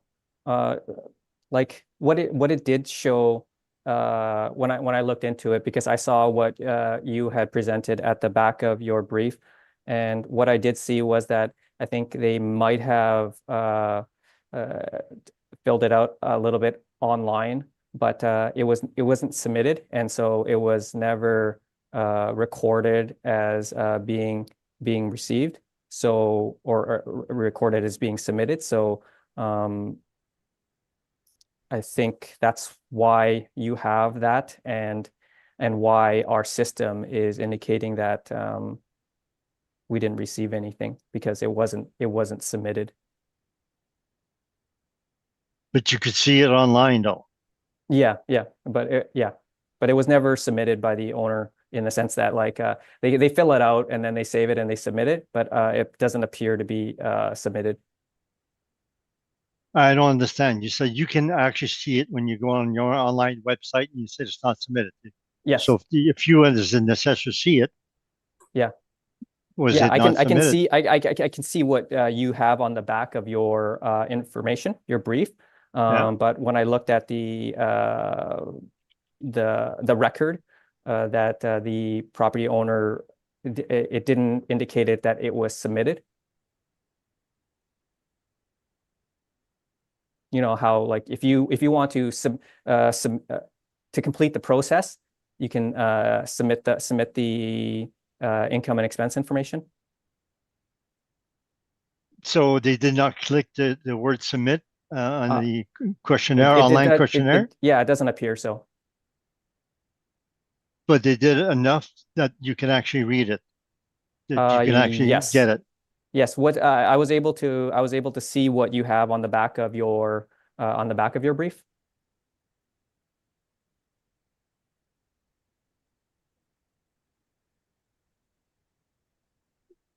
But on your own online website, would we or would you be able to see it other than my report? Would you able to see it online, the online Yes. submission? Yes. You actually Yes. can see it. Okay. Yes. So you're saying you saw it in mine, and then that's what made you look, and you That's can that's what actually. made me look, because yeah. So then you can actually see it online. Yes. So they did submit it. Well, I guess they entered it, but it doesn't appear that they submitted it. Okay, I think we've got the clarity of that. We made some other questions, unless you have other questions, Mr. DuPont. We do see your point at this point. And if you have anything else you want to ask, go to it. No more further questions. So I just asked you that you give us a decision on that, and then Well, we'll see. we'll have to, yeah, we've made some questions. Ms. Linkletter, do you have any questions?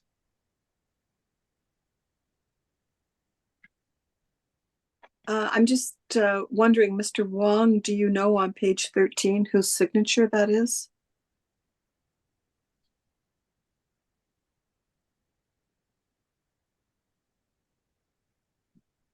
No, I do not. Okay. And I just have another question on page 12. I have never seen this before. Under June 12th at 4 p.m., it says business temporarily closed. Yep. Item on hold. Do you know anything about that? It's possible that they might have tried to deliver it and they couldn't. And so they might have held it, and then they might have tried to deliver it again, which I think is, yeah, that's what I believe might have happened. Okay. It doesn't look like they attempted to deliver it again. It looks like they've just put the notice card in the following day. Well, I mean, on June 6th, it says that 16th, it appears to have been delivered, and then June 16th, there's a signature available. So Yeah. it appears they might have tried again, but It's odd because then it says it's pick up it unless they picked it up. Anyway, all right. Thank you. Thank you. Mr. Hutchins, any question? Yes, just to comment with that, it says on 13th notice card left, indicating where and when to pick up item. Next item is that it's being left by the postee at court and post office, that it was delivered, and then signature was, and then somebody picked it up at the court and post office on June 16th, is the way I read it. And sign for. Okay, anyway, now I've lost my train of thought. Okay, just to be clear, Mr. Wong, it sounds like the property owner started to go through the process of submitting the income and expense statement. yeah. They inadvertently didn't press submit. So in your system, that's considered non-delivered? Yes. Okay. I mean, like when I take a look at it, it seems like, you know what, they did try to do it, but the reason why the non-co-op came up when I generated the brief is because the mailer was not submitted, and so like from say my perspective, we're trying to be as consistent as we can be in terms of requesting non-co-op, just because we've been questioned about our why sometimes we sort of didn't or waived it, and sometimes we did it. We're requesting it all the time, and then but at the same time, this is I wanted to everyone to be aware of what might have happened. Yeah, okay, fair enough. So I'm not going to put you on the spot what your opinion is on whether it was received or not. How's that? Okay, thanks for the information. I don't know. Yeah, okay. Leave it at that. We'll leave it at that a little bit. I will say that I don't know. I mean, when someone has a history of, you know what, maybe complying, and sometimes maybe something like this happens, if it was me, I would maybe waive it, or, you know, just sort of let that one go. But because of the fact that we've been questioned on how consistent we've been with regards to non-co-op, I'm requesting it in this case. Okay, thank you. Thank you. So, Mr. Wong, it was available, but you had to look for it, but it wasn't submitted, but you obviously were able to see it. I was able to see it, and I was wondering why. Well, it's here. Why didn't it get picked up? And why did it not get picked up as something that we received? And I guess part of the process is for entering in online is actually submitting, you know, finalizing and submitting what you've entered. And I can't say, but it appears that maybe it was entered, but maybe it wasn't submitted for whatever reason. You know, I would only be guessing, but that's what I believe happened. Okay, and I think that the city in the future then should, with that letter, indicate that when it's completed online, to not forget to push the submit button. Well, I think they have instructions. I think they have instructions on how to how to enter it. But yeah, maybe we should add something extra at the end. I'm not sure. Next question is, would this have been available then for modeling? No, I don't believe it would have. Okay, so it wasn't available for modeling, and but if it was looked for, it would have been found. Well, the thing is, yeah, I can actually see what was the applicant presented on the last page. When I saw it, I was like, "What is this?" Okay. And so when I looked for it, and I was actually able to see it. But with regards to whether it was potentially used in the model, I don't think it was, because basically it wasn't submitted, and so we probably would have just skipped right over it. Okay, thank you very much. We have to go into camera to Mr. determine what we're going to Chair. decide. Sorry, Mr. Chair, could I just ask one more question of the assessor, please? Certainly, go ahead, Ms. Sinclair. Thank you. Mr. Kim, just on page, or Mr. Wong, sorry, on page 2 of your brief, for the history of the requests for income information. Yep. You see that they've responded almost every year, correct? That was the previous owner. Ah, You can thank you. see you can see it was sold in November 2020. That's right. Sorry. Thank you. All right. Thank you.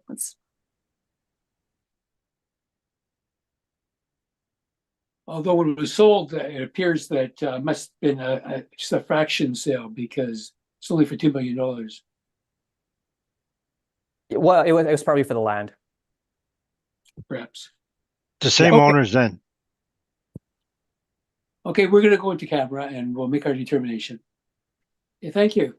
Well, I can advise you, the parties, that we've arrived at a decision, and it wasn't an easy one to arrive at because there were circumstances that are unusual. But the reason for the disclosure requirements is so the city can prepare a model. And if there's not compliance, the city loses the ability of including properties that help make that model better. In this instance, unfortunately, the submission was not received. It was not able to be used in the model.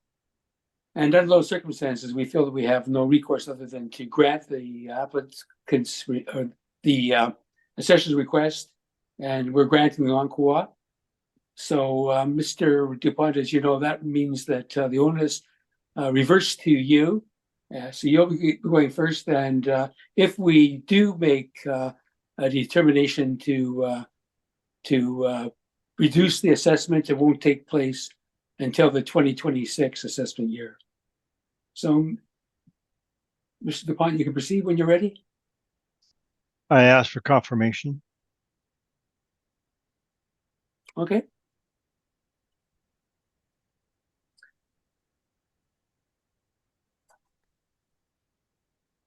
I know you've been here a long time, Mr. DuPont, but you are aware then that this affects the 2026 assessment as well.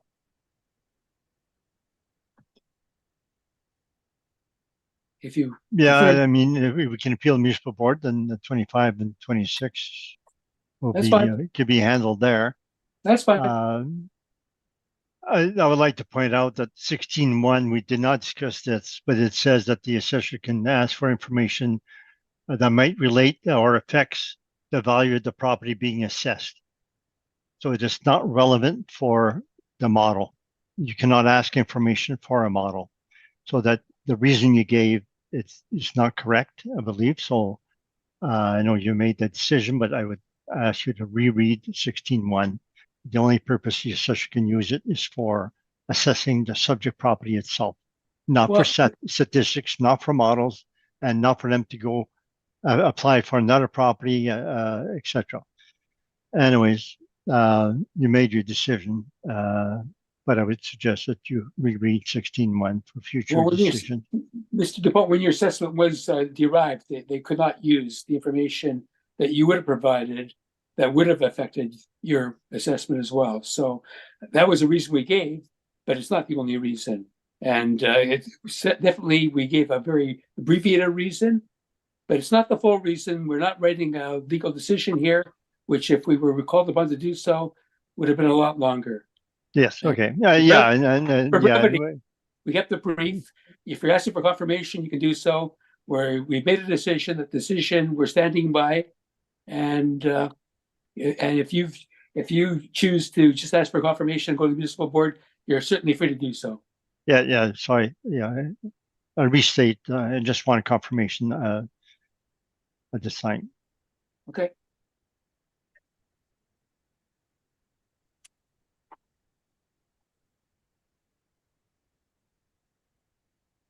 This brings us then to the last property we're dealing with today, which is 1167 Rothesay Street.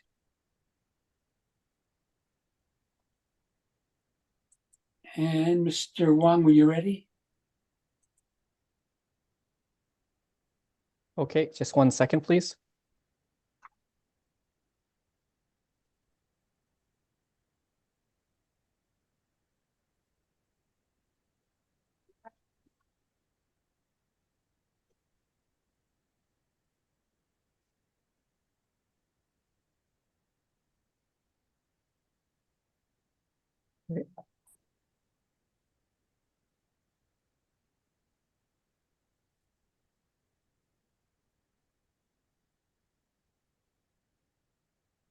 Okay, the subject property is 1167 Rothesay. The file number is 24-3229. The roll number is 040-070-01000.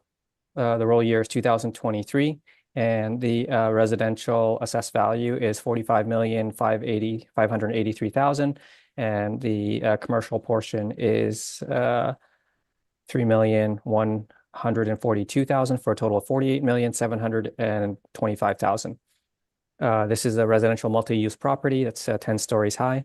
It was built in 2013 to 2015. There are 214 suites with 136 indoor parking stalls and 70 outdoor parking stalls. On page 3 is a picture of the subject property with its location.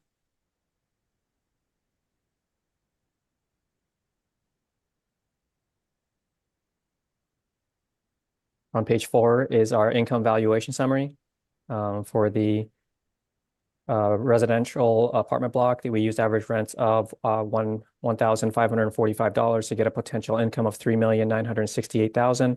We used a 2.6% vacancy to get an effective gross income of $3,865,000, and we used a 42% expense ratio to get a net operating income of $2,233,000.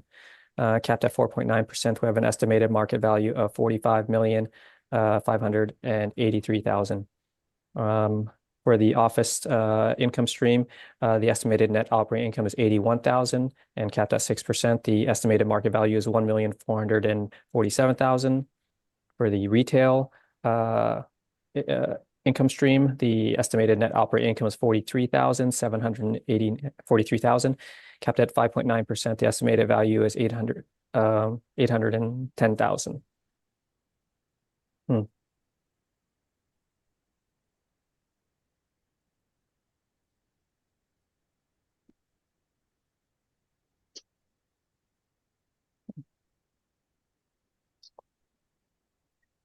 On page 5 is some information on the rental rates that were used. For the apartments, it was $1,545. For the bank, it was $19.87, and for the office rate was $13 to $14, and for the retail space, it was $12 to $13.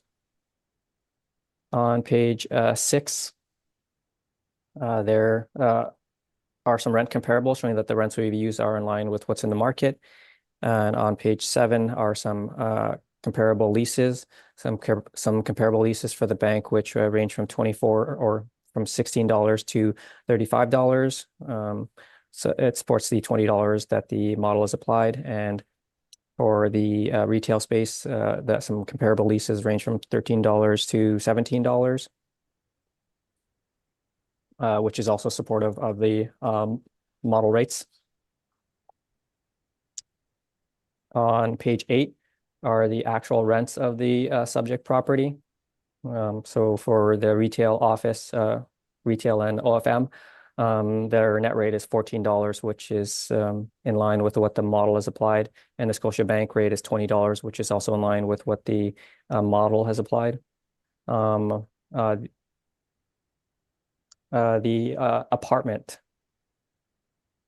the actual average rent is $1,548, and that supports the model at $1,545. On page 9 are some expense comparables that range from 36 to 41%. The market expense ranges from 36 to 41, which supports the model expense ratio at 42%. And as a sale comparable, 2390 McPhillips sold for $215,000 a unit in 2020. 3 years prior to the reference date. This supports the assessed value per unit for the subject property at 213,000, and especially considering that the subject property is a concrete frame. On page 10 is information on how we derived our cap rates, and on page 11 are some cap rate sales. Once again, the cap rates were calculated using 3-year stabilized information from the 3 years prior to the sale of the property.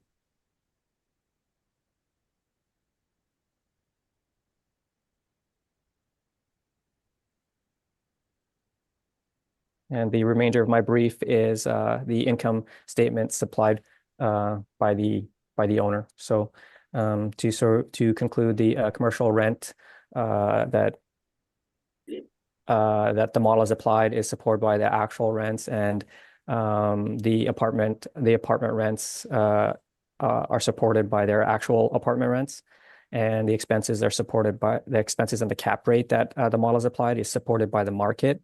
Also, the assessed value at 213,000 per unit is supported by the sale of 2390 McPhillips at 215,000 a unit, and is especially supportive considering that the subject property is likely superior to 2390 McPhillips. Having said that, I ask that you maintain the assessed value at 48,725,000. Thank you. Any questions, Mr. Bunt? Yes. So you go through an exercise about getting some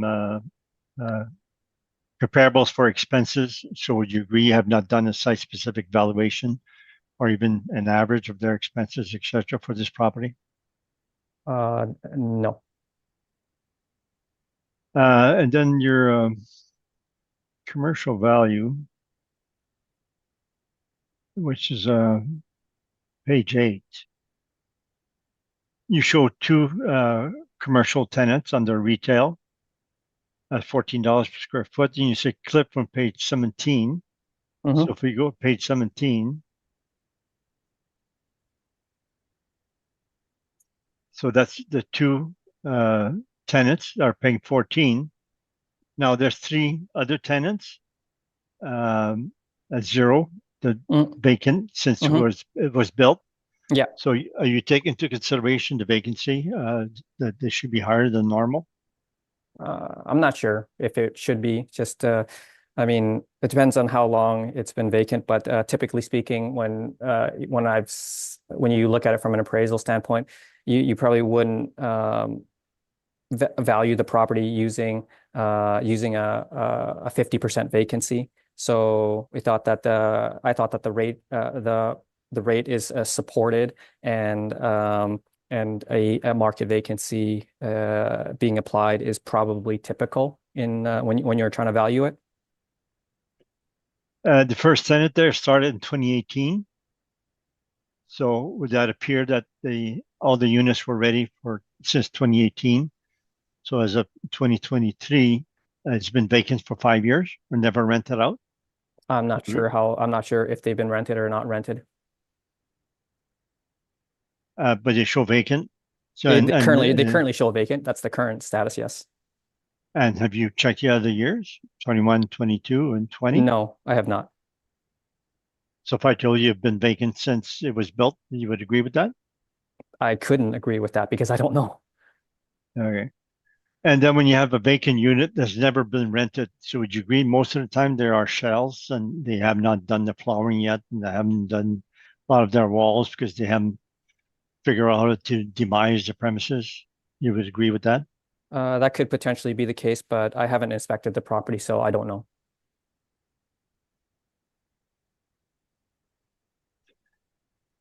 Your cap rate for apartments, page 11. Do you show any of your supporting documents for these cap rates?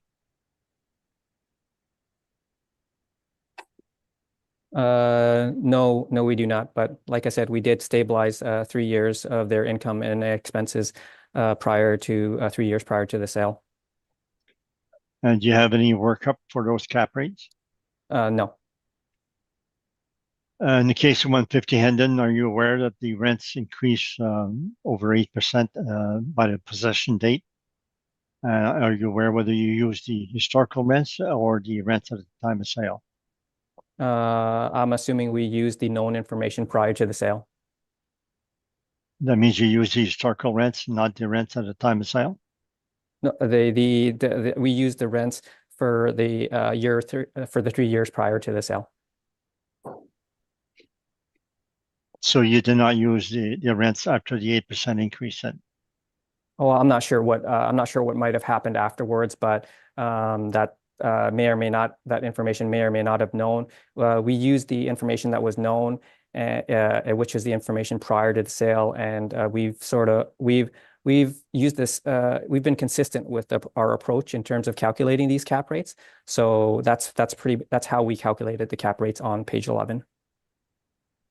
So by being consistent, you mean that for every cap rate you've done, you've used a year prior to the sale, and you have ignored actual rents at the time of the sale, if the rents had increased, and or the market rents for any of these properties. Yeah, I'm not sure if the rents increased or didn't increase. We did use the known information of the 3 years prior to the sale. You use the historical information, but did you use information known by a purchaser? I can't say what was known by the purchaser. We only know what information was provided to what was available prior to the sale. Did you ever get data from 150 Hendon indicating the rents have been increased by an application or above guideline? Mr. DuPont, in all fairness, I think that the question's been answered. I think that it's clear that that cap rate included only the rents that were available prior to the sale. If the rents went up after that, that's something you can definitely argue, but I don't think that Mr. Wong is able to confirm that for you. So please go on. I believe he's being evasive. I don't think he's evasive at all. I think he's telling you what he knows. No. He said that they based it on the historical information that was known, and I'm saying that what was known for a purchaser was the increase of rents. So you're saying it was increased prior to the sale or after? It was applied 6 months prior to the sale, prior to possession date, and it was approved by the possession date. So therefore, he's debating the question by saying only what was known, but I'm asking that to be specific. Okay, and the way you asked the questions, I was under the delusion that Mr. Wong, that these rents were maybe increased after. So now that Mr. Wong is clear with that, he can answer the question based on what he knows. Mr. Wong? No, I believe he knows that the rents were increased at the time of possession, not before, not after, but before, an application before and on the date of possession. I believe you would probably be wrong in that assumption. Why would I be wrong? You're trying to say that I know of what the buyers were thinking or what might have happened after the sale, and I believe you would be wrong in that assumption. Okay, I would like to tell the board that did not happen after the sale. It occurred 6 months prior to the application, and the increase was on the possession date. So therefore, he's not answering properly, and he's evading the question. To answer the question as best he can, Mr. DuPont, and certainly when you are giving your evidence, you certainly will be allowed to argue that with us and give us information that shows that, and we'll accept that. But I don't think that Mr. Wong is able to confirm that for you. I don't think so. I can agree with that. If Mr. DuPont can present Mr. DuPont can present rebuttal information as to anything that might have been incorrect in what I've presented, and I think Mr. DuPont would be able to do that, and I would be okay with it. Yeah. Oh, that's fine. I just thought that we could get some honesty and cross-examination. That's all. So I can move on to. I can finish the questions here. Are you saying you finished your questioning? Yes. Okay, thank you. Mr. Hutchings, do you have any questions? Yes, just one. Thank you, Mr. Chair. Mr. Wong, on page 4, your summary of the 4 income streams. Yep. You've, if we look at the bottom there, the capitalized income. Yeah. Those numbers differ from the estimated market value. Can you explain? And I think you've used the estimated market value to come up with the assessment, if I'm correct, rather than the capitalized income, or the numbers are different in each income stream. Like you see capitalized income, the first column, 74,913 NOI, capitalized at 6% equals 1,248,550. Zero adjustments. Estimated market value is 885,000. Yes.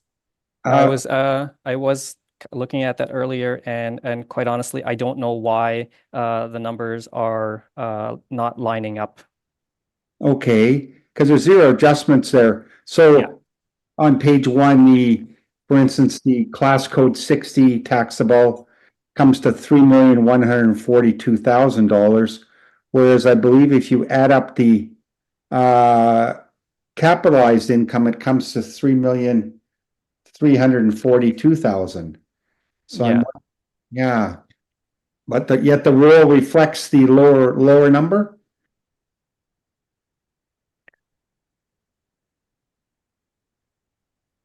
I'm trying to figure out which one makes up the valuation, the assessment. Yeah, it's the estimated market value rounded is what's showing on the roll, or is it the other? Sorry, maybe it's the other way around.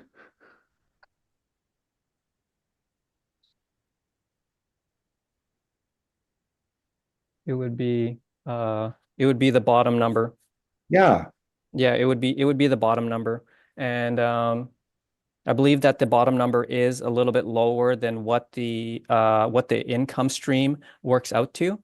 right. I believe the total for the capitalized value, the total is 3,341,000, but Yeah. the actual estimated market value of 3,142,000 is what's on the what's on the assessment. So even though the income stream value is suggesting a value of 3,341,000, I would suggest to keep the value of 3,142,000, which is the assessed value, even though the income stream is a bit higher. Okay, yeah, because the roll is reflecting that lower number, right? Yeah, yes, that's correct. Yeah, okay, okay. Yeah. I'm just why the No. discrepancy here. All right, thank you. Chair, that's my only question. Thank you. Okay, thank you. Ms. Leplat, any questions? Just a quick couple. Mr. Wong, this is all model driven, your brief, correct? I believe it is, yes. Yes, okay. And you yourself did not inspect this property, correct? I haven't inspected the property lately, but I did actually add it to the rolls. Okay, so it's overall, it's almost just over 10 years old. And they've done some renos. So do you know when it was last inspected? I think we might have been out there for business assessment purposes, but with regards to the realty value of the apartment building, I don't think it's been inspected since I added it to the roll. Okay, so you don't have any notes on the actual condition of it? Oh, the condition is I don't know. But the building is 10 years old, and I've driven by it a few times. It appears to be basically very similar to when I added it to the roll 10. I guess is it 10 years ago? Yeah, I guess it would be 10 years ago. Time flies, man. I've been with the department for a while. But anyways, Edison, they, as far as I can tell, they tend to maintain their properties, and I don't see this one being any different. Okay, but still, it hasn't been inspected, correct? You're correct. All right, thank you. That's all my questions. Okay. So, Mr. Wong, I noticed that Mr. Dupont did ask you questions on the commercial properties and indicating there's a high vacancy factor. Yes. And I see that your model is only providing a vacancy of 5 and 5.5%. Yes. So I guess the question I have is, well, the dental office I know is there, so we're basically dealing with the other two. What would be the highest vacancy that would be available if for a chronic vacancy? I think if it would be 25%. So I think that would probably apply for the 60T. The second one, you have the retail, because I know the bank and the dental office is occupied. Yeah. So a 25% vacancy factor could be included then if there is chronic vacancy there. Well, it would be the max. If there was no occupants, we would apply a 25% vacancy. In this particular case, if there was a chronic vacancy of a few of the units, then it might be in the neighborhood of 17%. But at the same time, I don't know what the current status of the property is. And the mailer information that we've provided is of 2022. And so I'm not sure what the current status might be for 2023 or 2024. And typically for like if someone, I believe if someone was doing an appraisal on this property, I don't believe that they would be valuing the property using a 25% vacancy or a 17% vacancy. They would likely be valuing the property using market parameters for say rents and expenses and vacancy as well. And commercial vacancy might be normally in this case around the 5% mark. So I don't believe I've seen any sort of appraisal where they might sort of take into consideration chronic vacancy and apply a 25% vacancy. Not that I've seen all the appraisals in the world, but I don't believe I've seen any where they've taken that type of chronic vacancy into consideration. Normally, when you look at properties that are for sale, they're usually they can be pro forma in nature, and they would just use market vacancy. I mean, I can see us reflecting the vacancy a little bit, but to go into the 17, 20, and 25% range, I'm not sure if I've seen that in the marketplace. Okay, but I see that a 5% vacancy is what the model granted. Yes. And if Mr. DuPont is correct that half of that space has never been leased out after 10 years. Yeah. You know, what should the model do if it had that information? I think there have been instances where we might apply a shell rate to it, where we basically where instead of say if a rate might be $14, it might cost say $4 per square foot to get that space up to beyond a shell state. And so we might apply a shell rate of, I don't know, $10 a square foot. I mean, we might have done that.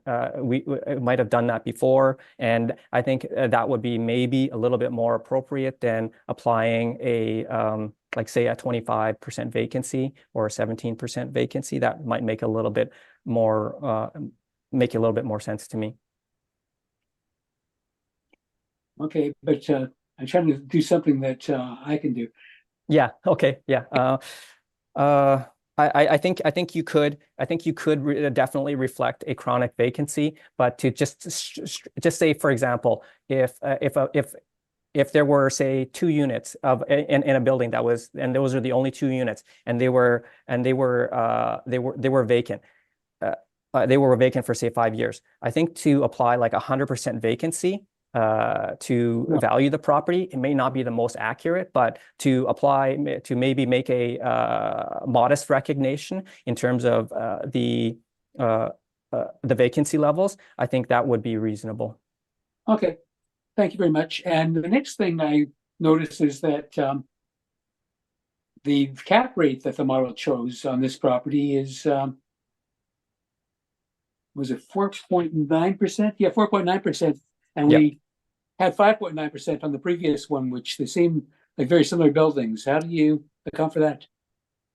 This building is essentially brand new, and the other one, the majority of the units were built in 1974. Okay. Like at least I would say maybe 2/3 of the units were built in 1974. Okay, that's my questions. Thank you very much. Yeah, so yeah, this one's essentially new, built in 2013, 14. Okay, thank you. Mr. Okay, Chair, Mr. Devon, may I you're, ask a question, Mr. Chair? Arising of the assessor? certainly, Mr. Okay. Hutchins. I just wanted clarification on the 10-year non-rentable area. What are we referring to? The retail area and how many square feet? Was it the retail or was it the office? It was the retail, I think, and I think it was on page 9. Yeah, Yeah, Page, so I'm looking at page 5, retail. Yep. There's 661 square feet assessed at a blended rate of 1336 a square foot. Is that part of that area we're referring to that's hasn't been rented for a long time? yeah, I believe the bank has been there before the actual apartment building, and I believe the retail is like a coffee shop. And I believe that the medical is actually taking up at least a couple of the units, if not more, in the office, in the OFM area. So that's why I say, like, I'm not sure what the current status of the property is. Like, the mailer information that we have on in my brief is from 2022. And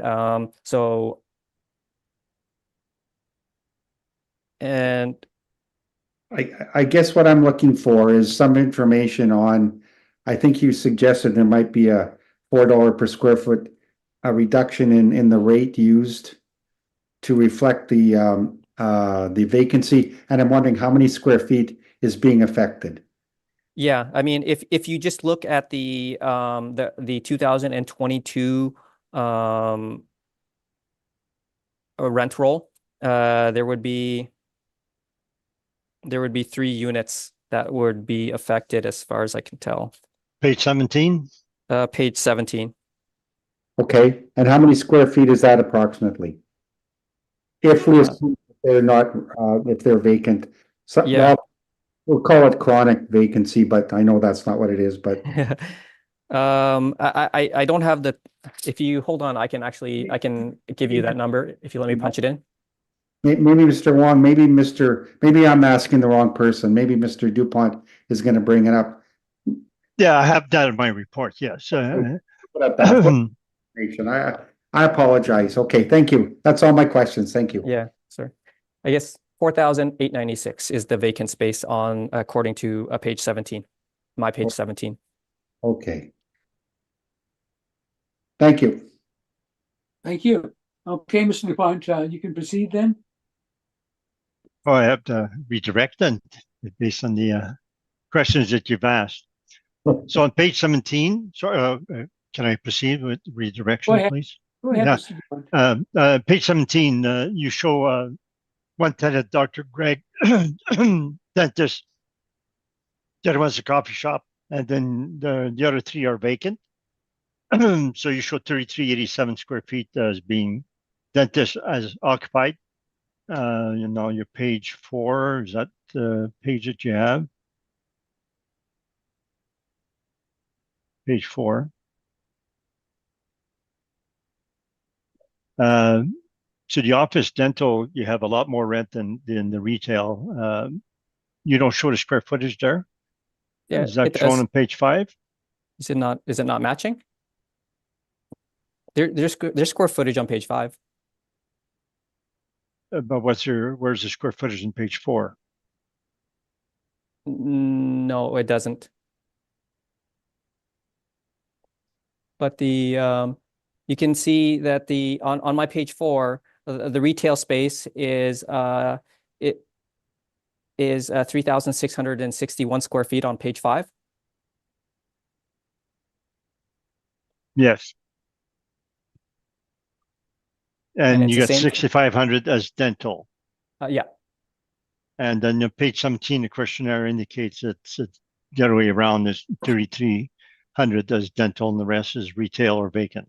Yeah, so it appears that they're occupying, I guess, 2 of the units. Right, the office, Yeah, the two- dental is occupying 2 units. Now, you have the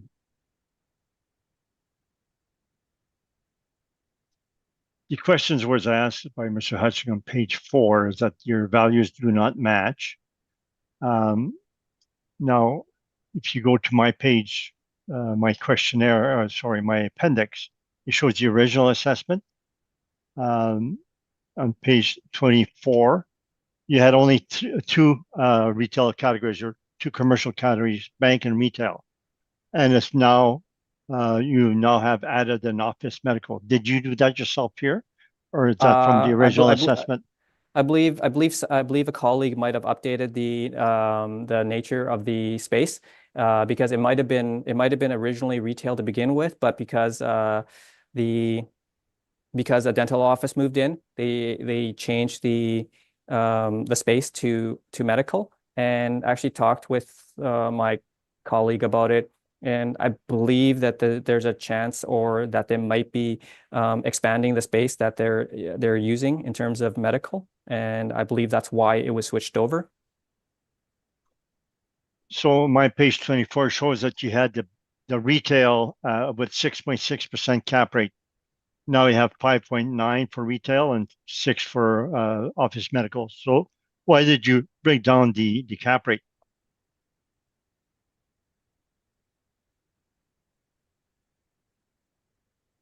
I'm not sure why those cap rates are different.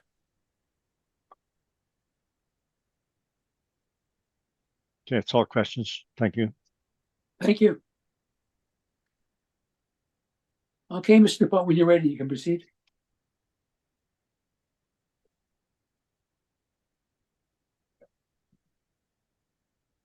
Okay, so we have the photos of page 1, etc., and then we some of the maps, and I don't think anything is under contention there from the photos, etc., but you can see that.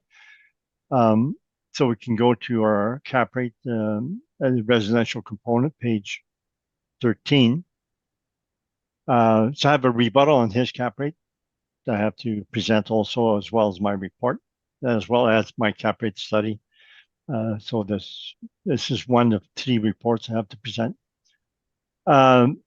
So the cap rate from the cap rate study shows that the 2005 plus that we have is 5 to 5.75. And we gave it a cap rate 5.25 because it's a large project, 214 suites.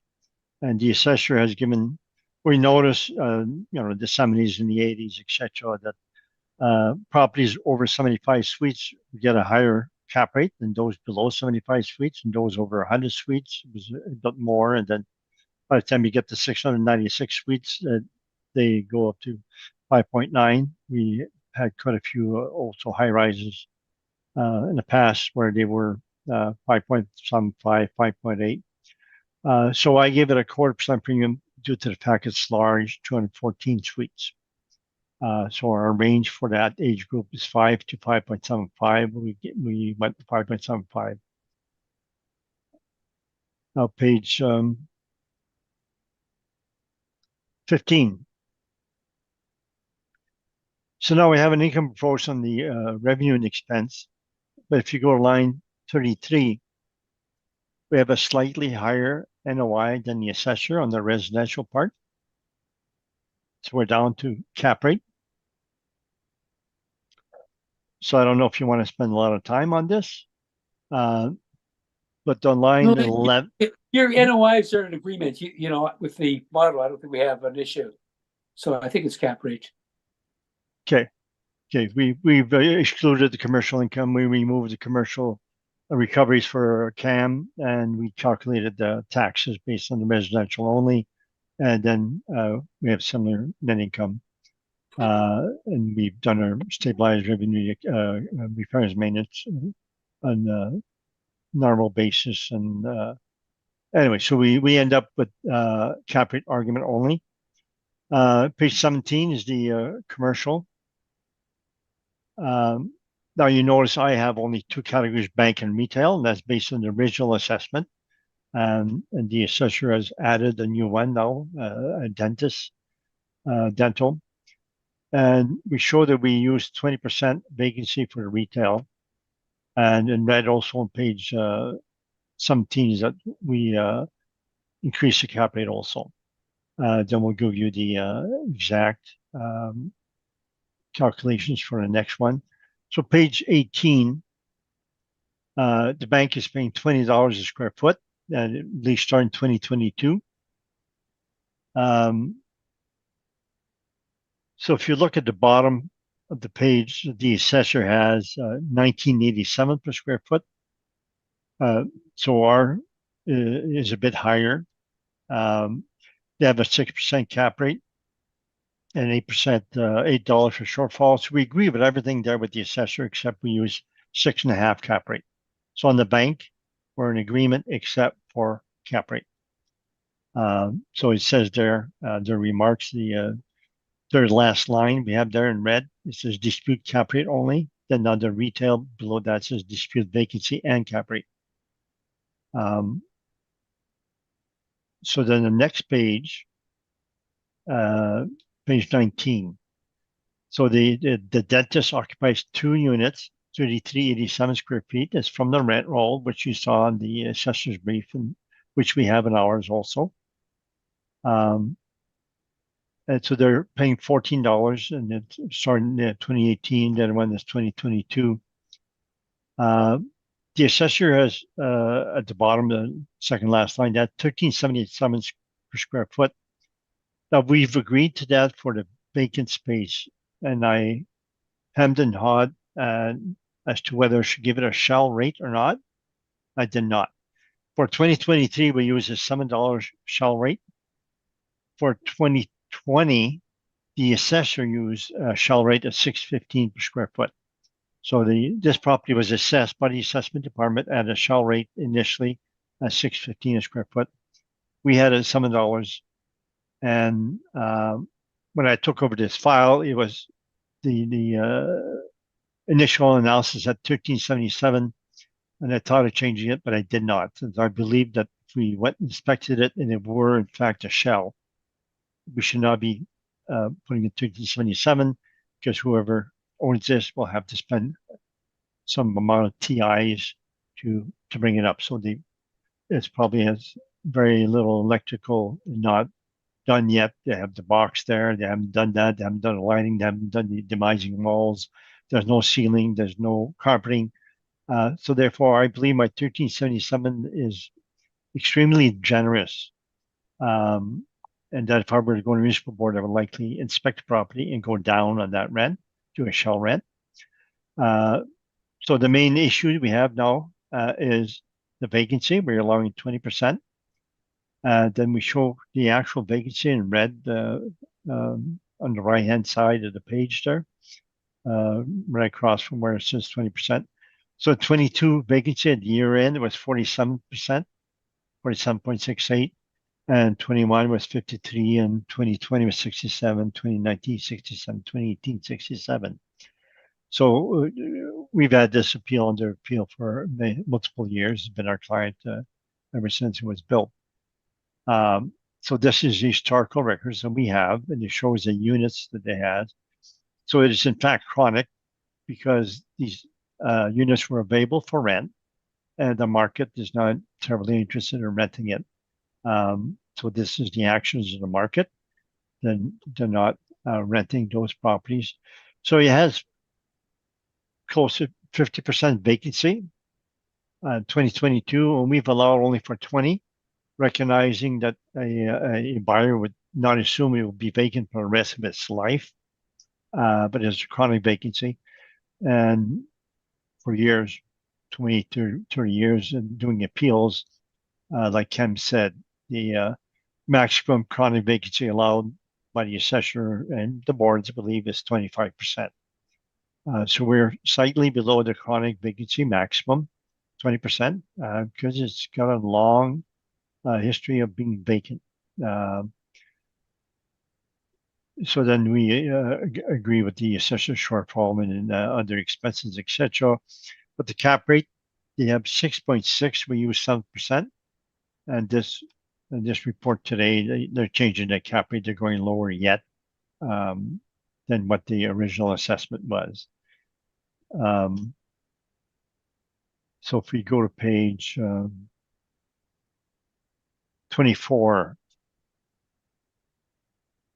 That's my appendix. And that shows the original assessment. So the bank was a separate category at 6%. Then the retail had the remainder, 10,125. They had 6.6% cap rate. And today they're going 5.9 and 6. And we're going 7. And the vacancy they had, the bank was 2%, retail is 5. So we had a big disagreement on vacancy naturally. The appendix, I don't think there's much to see in appendixes. There's a rent roll, which we saw in Kim's report. So that's it for this report. So I have the cap rate report and the cap rate rebuttal to present later.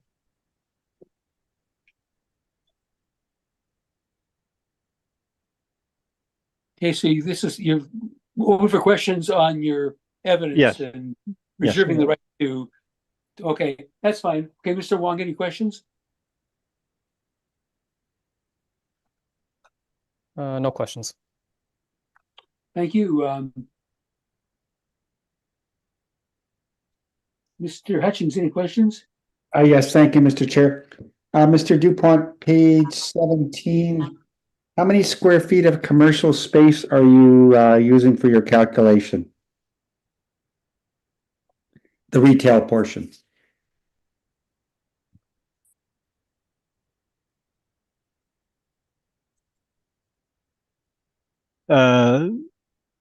It says leasable area towards the top of the page. 10,269 is the retail square feet. Okay, And then it's shown further in page 19. so what is the total, please? Page 19, the what we have for retail is 10,269 square feet. Okay, so that's for the bank, the retail. No, the bank is separate. Is that right? Yes, it is. Yeah. So the assessor has nearly 13,000 square feet. 6536, I believe, twice. So there's a discrepancy there. Can you, maybe I'm wrong, but that's my notes here. Yeah, it adds to 10,197. The 65 and the 36. Yeah, 6,536 for retail, and then 6,536 for dental, I believe. So that's about 13,000. Is that right, Mr. Wong? Sorry, I'm going No, back. his page 5. Yeah. He's got 65, 36 plus 36, 61. Okay. Which is 10,197. We're slightly higher. Okay, right. My mistake. I apologize. Okay. All right. And the rate you're using is 1560 a square foot, I believe. For retail, average 1389. So I have the two actual rent at 14 and the vacant space at 1377. And the assessor is at 1377 for all of it. So what are you at? Sorry? 10,269 at 1389 per square foot. 1389. Okay. Okay. That's all my questions. Thank you, Mr. Chair. Thank you. And I don't have any questions on anything, but I want you to go ahead with your cap rate evidence right now, and I may have some Mr. questions Chair? there, Mr. Fund. Oh, Ms. Linkletter, I'm sorry. Ms. Linkletter, please. Must be getting late here. I forgot you. Any questions, Ms. Linkletter? Just one quick question. Mr. Dupont, I know you stated this, but I've missed it. How long have these properties been vacant for? Since it was built 2018. Like Kim said, the bank was there before, and then they built the apartments around it and the commercial. Right. All right. Thank you. That is all my questions. Sorry, I just wanted to say, like, I'm looking at their I was talking about like the 2022 income statement, which we provided and which Mr. DuPont provided, but we don't know what it currently sits at, right? But I was just looking at the 2023 income statement. I know it's post-reference, but seeing as like, we're trying to get an idea that Yeah, but we don't want any post-reference information. Unless you can tell us about the current state of the property, like if vacancy has Okay. been filled up, we want to know what exists today, I guess, with parameters of. I understand. But we're talking about okay. I guess what I'd just like to say is like Mr. DuPont, do you know what the current occupancy status is of the building? No, I'm looking at my file, and I don't have a 2023 questionnaire, Okay. so I don't know. But I guess you don't know whether it's more occupied currently as compared to the 2022 income statement or rent roll. I have no idea. Okay. Okay, that's all my questions. Okay. Okay, Mr. DuPont, you can proceed.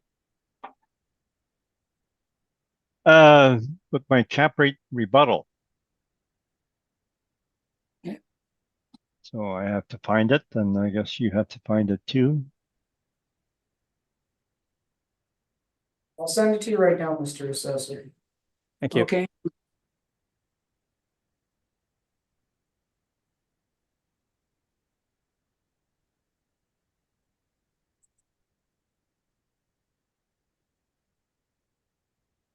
So, Mr. Moon, do we have to refresh our SharePoint? Yes, it should pop up under item 6. It'll be the item 6 file name, street name, and then applicant rebuttal to city apartment, city apartments 2025 cap rate. Okay, we're ready to refresh now? Yep, you're good to refresh. Should be. Okay. Have it.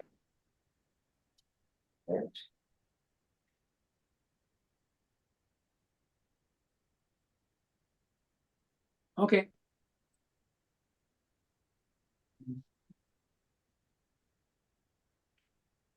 And do you have a copy, Mr. Assessor? It should have left my inbox a couple moments ago.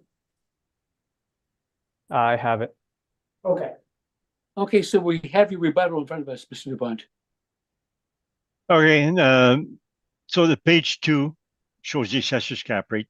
And the ones that are most important is nationally 150 Hendon, a large property in 2390 McPhillips. So page 4, we say the reasons we would think some 27 Sergeant 241 Young should be disregarded, or 459 Sergeant, but it's not that important here. And then 150 Hendon, page 7. So that so the city has not provided an income approach to show their cap rate. They have stated they're using historical income to calculate the cap rate. The vendor had done some renovations the prior 2 years and apply for above guideline rent increase, where RTB. The purchaser is knowledgeable and would have been based on purchase price on income stream that would expect to obtain at the time of sale, which in this case is different than the historical income. So the RTB approved the vendor's application of 8.3% rent increase, but minor revision to 8.2. The RTB orders, which we have as part of our data here, they had an effective date of June 1st, 2021, which is the possession date itself. So, but the application occurred prior to that, approximately 6 months. So it's based on the comparing 1 year operating versus another year. So after December 31st, 2020, they would have been able to apply. So within a month or 2 of their financial statements, they would have been able to apply and on about February, and then they had the approval on June 1st. So the 2021 expense mailer, the purchaser has stated a gross potential rent of 712, or average rent 1,000 per suite. these are potential rents as of December 2021 will be the same rents as of June 1st, 2021. Because the rents can only be changed once per year. And then 2022, they had achieved 709 after discount, indicating they were able to obtain those rent without any significant discount. So if we recalculate the cap rate using the rents known as possession date, we get 5.42%, and that is shown on the next page. So you look at page 8.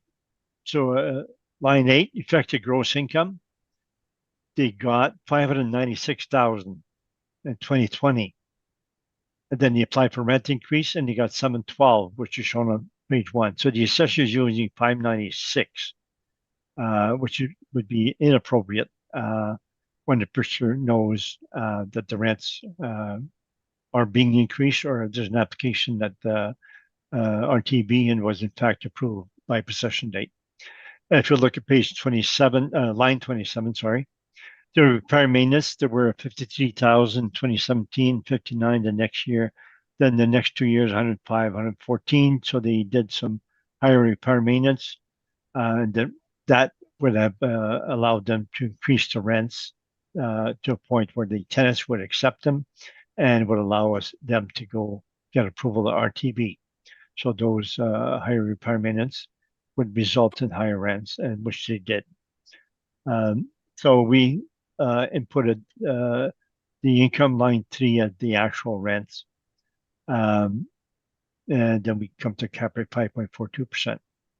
And that's in our direct evidence, but we also show it as a rebuttal because the assessor is also using it. So we're showing it in 2 places.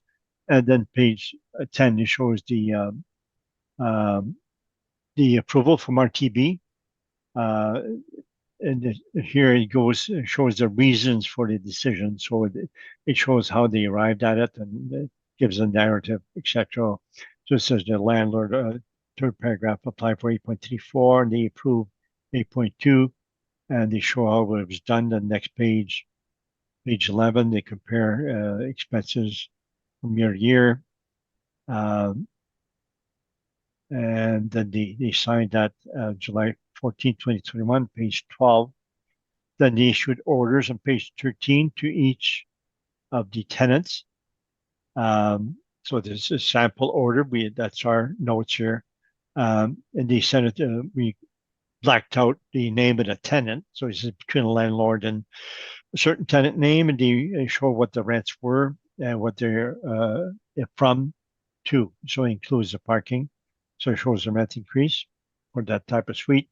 And then there's another one for a 2-bedroom suite. It shows what from 1042 to 1128. Then we have the 21 expense mailer, which is page 17. It shows that the potential rent was 712,181, which is exactly the rents approved by RTB.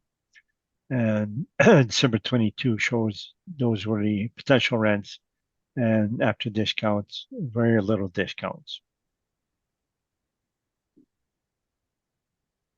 Then the next one, I guess we can change. So the page 23, we give some rebuttal information on 677 Maryland.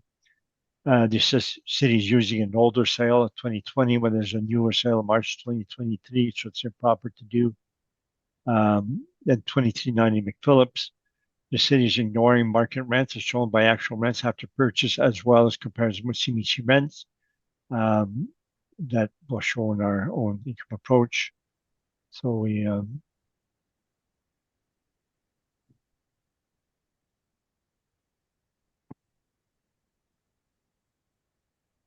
yeah, that would be the extent of our rebuttal. And 2390 McPhillips, we would have our own cap rate calculations where we take into consideration the market rents and the rents achieved by the purchaser right after purchase. So that's my rebuttal report. Thank you. Thank you. Any questions, Mr. Wong, on rebuttal?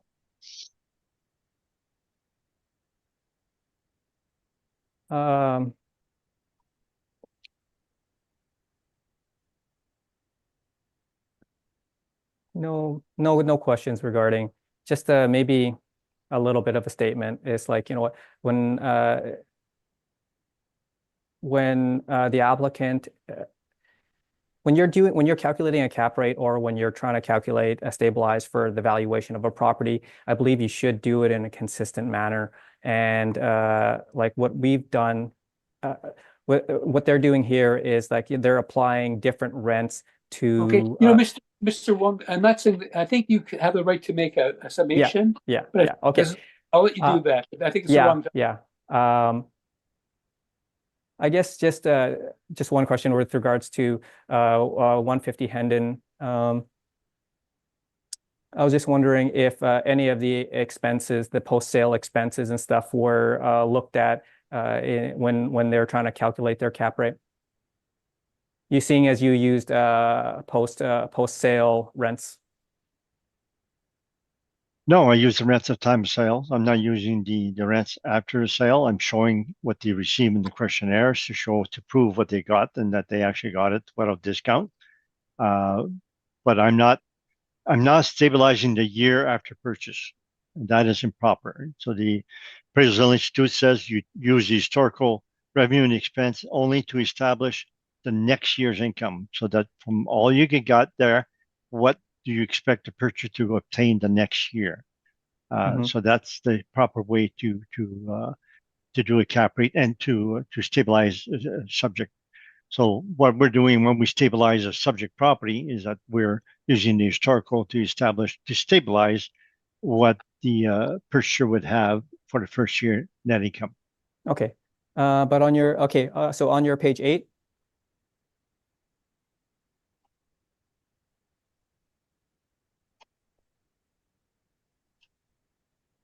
Yes. So basically, you're stabilizing at $719,000, which is $95,000 higher than what they collected in 2020. Is that correct? That's correct. Okay. I guess that's all my questions. Okay, thank you. Ms. Nuclear, any questions? I have no questions. Thank you. Thank you, Mr. Hutching. Any questions? No questions, Mr. Chair. Thank you, and I don't either. Thank you. Okay, and lastly, I think Mr. Pont, you indicated you had a cap rate study you wanted to refer to? Yes. So then I have to find it, and I guess you have to find it too.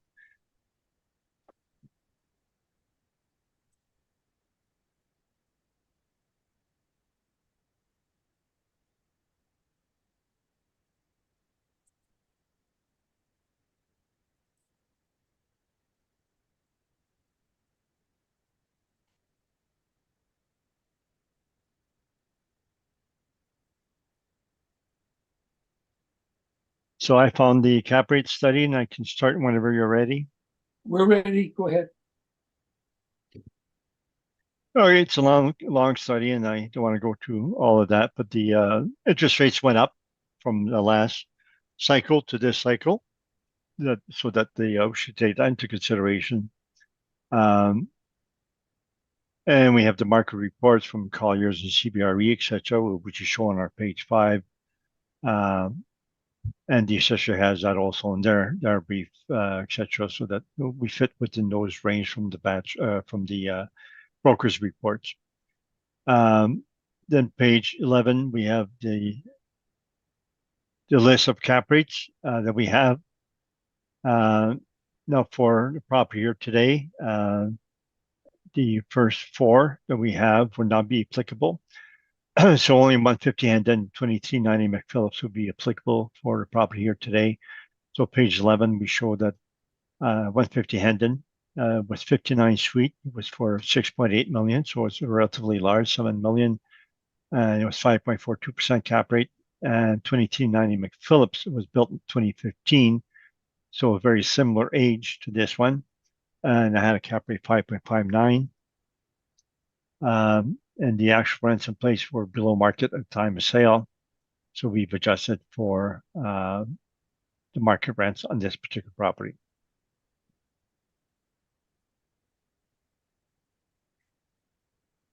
And the workups, now I have to find them.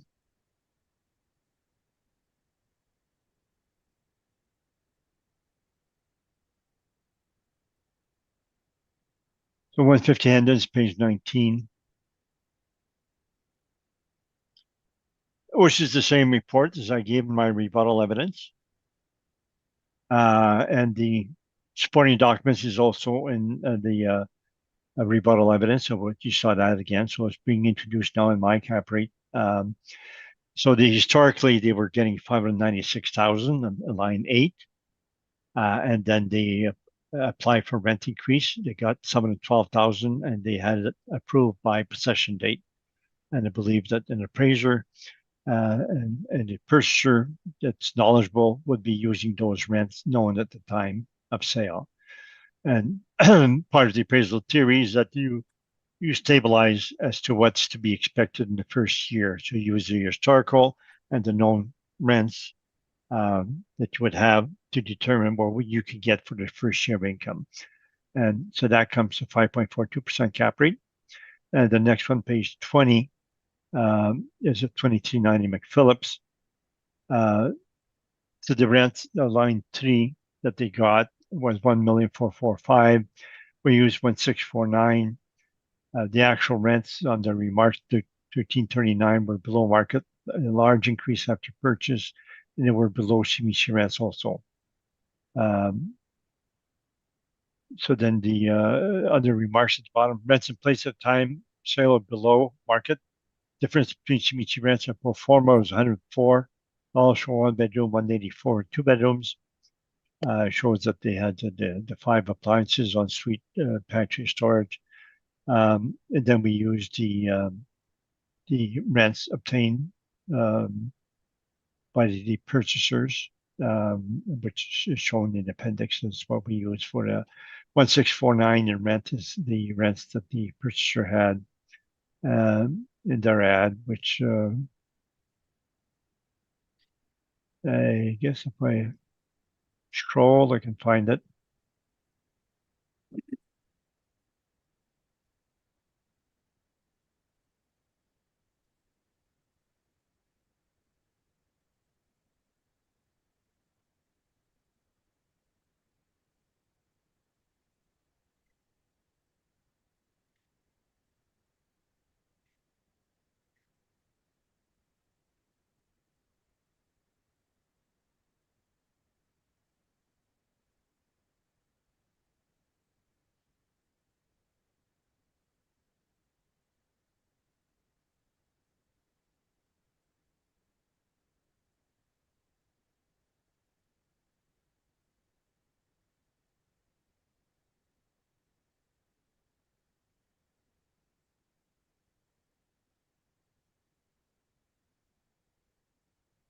Page 116. So their ad shows that the 1 bedrooms were starting at 1455 and 2 bedrooms 1695. So they're starting at that, so there would be some higher rents, but we use 1455 and 1695. And that's what we used in our cap rate. And that's my report on the cap rate study. Thank you. Any questions, Mr. Wong? No questions. Mr. Hutchings, any questions? No questions, Mr. Chair. Thank you. Ms. Linklater, any questions? I have no questions, thank you. And I don't either. Thank you. So I think that now completes all items on the docket today. So we're going to close this hearing and we'll render our decisions, which you'll both receive in very short order. Thank you very much for your appearances and your briefs. Thank you. Thank you. Have a good day. Bye-bye. Okay, bye.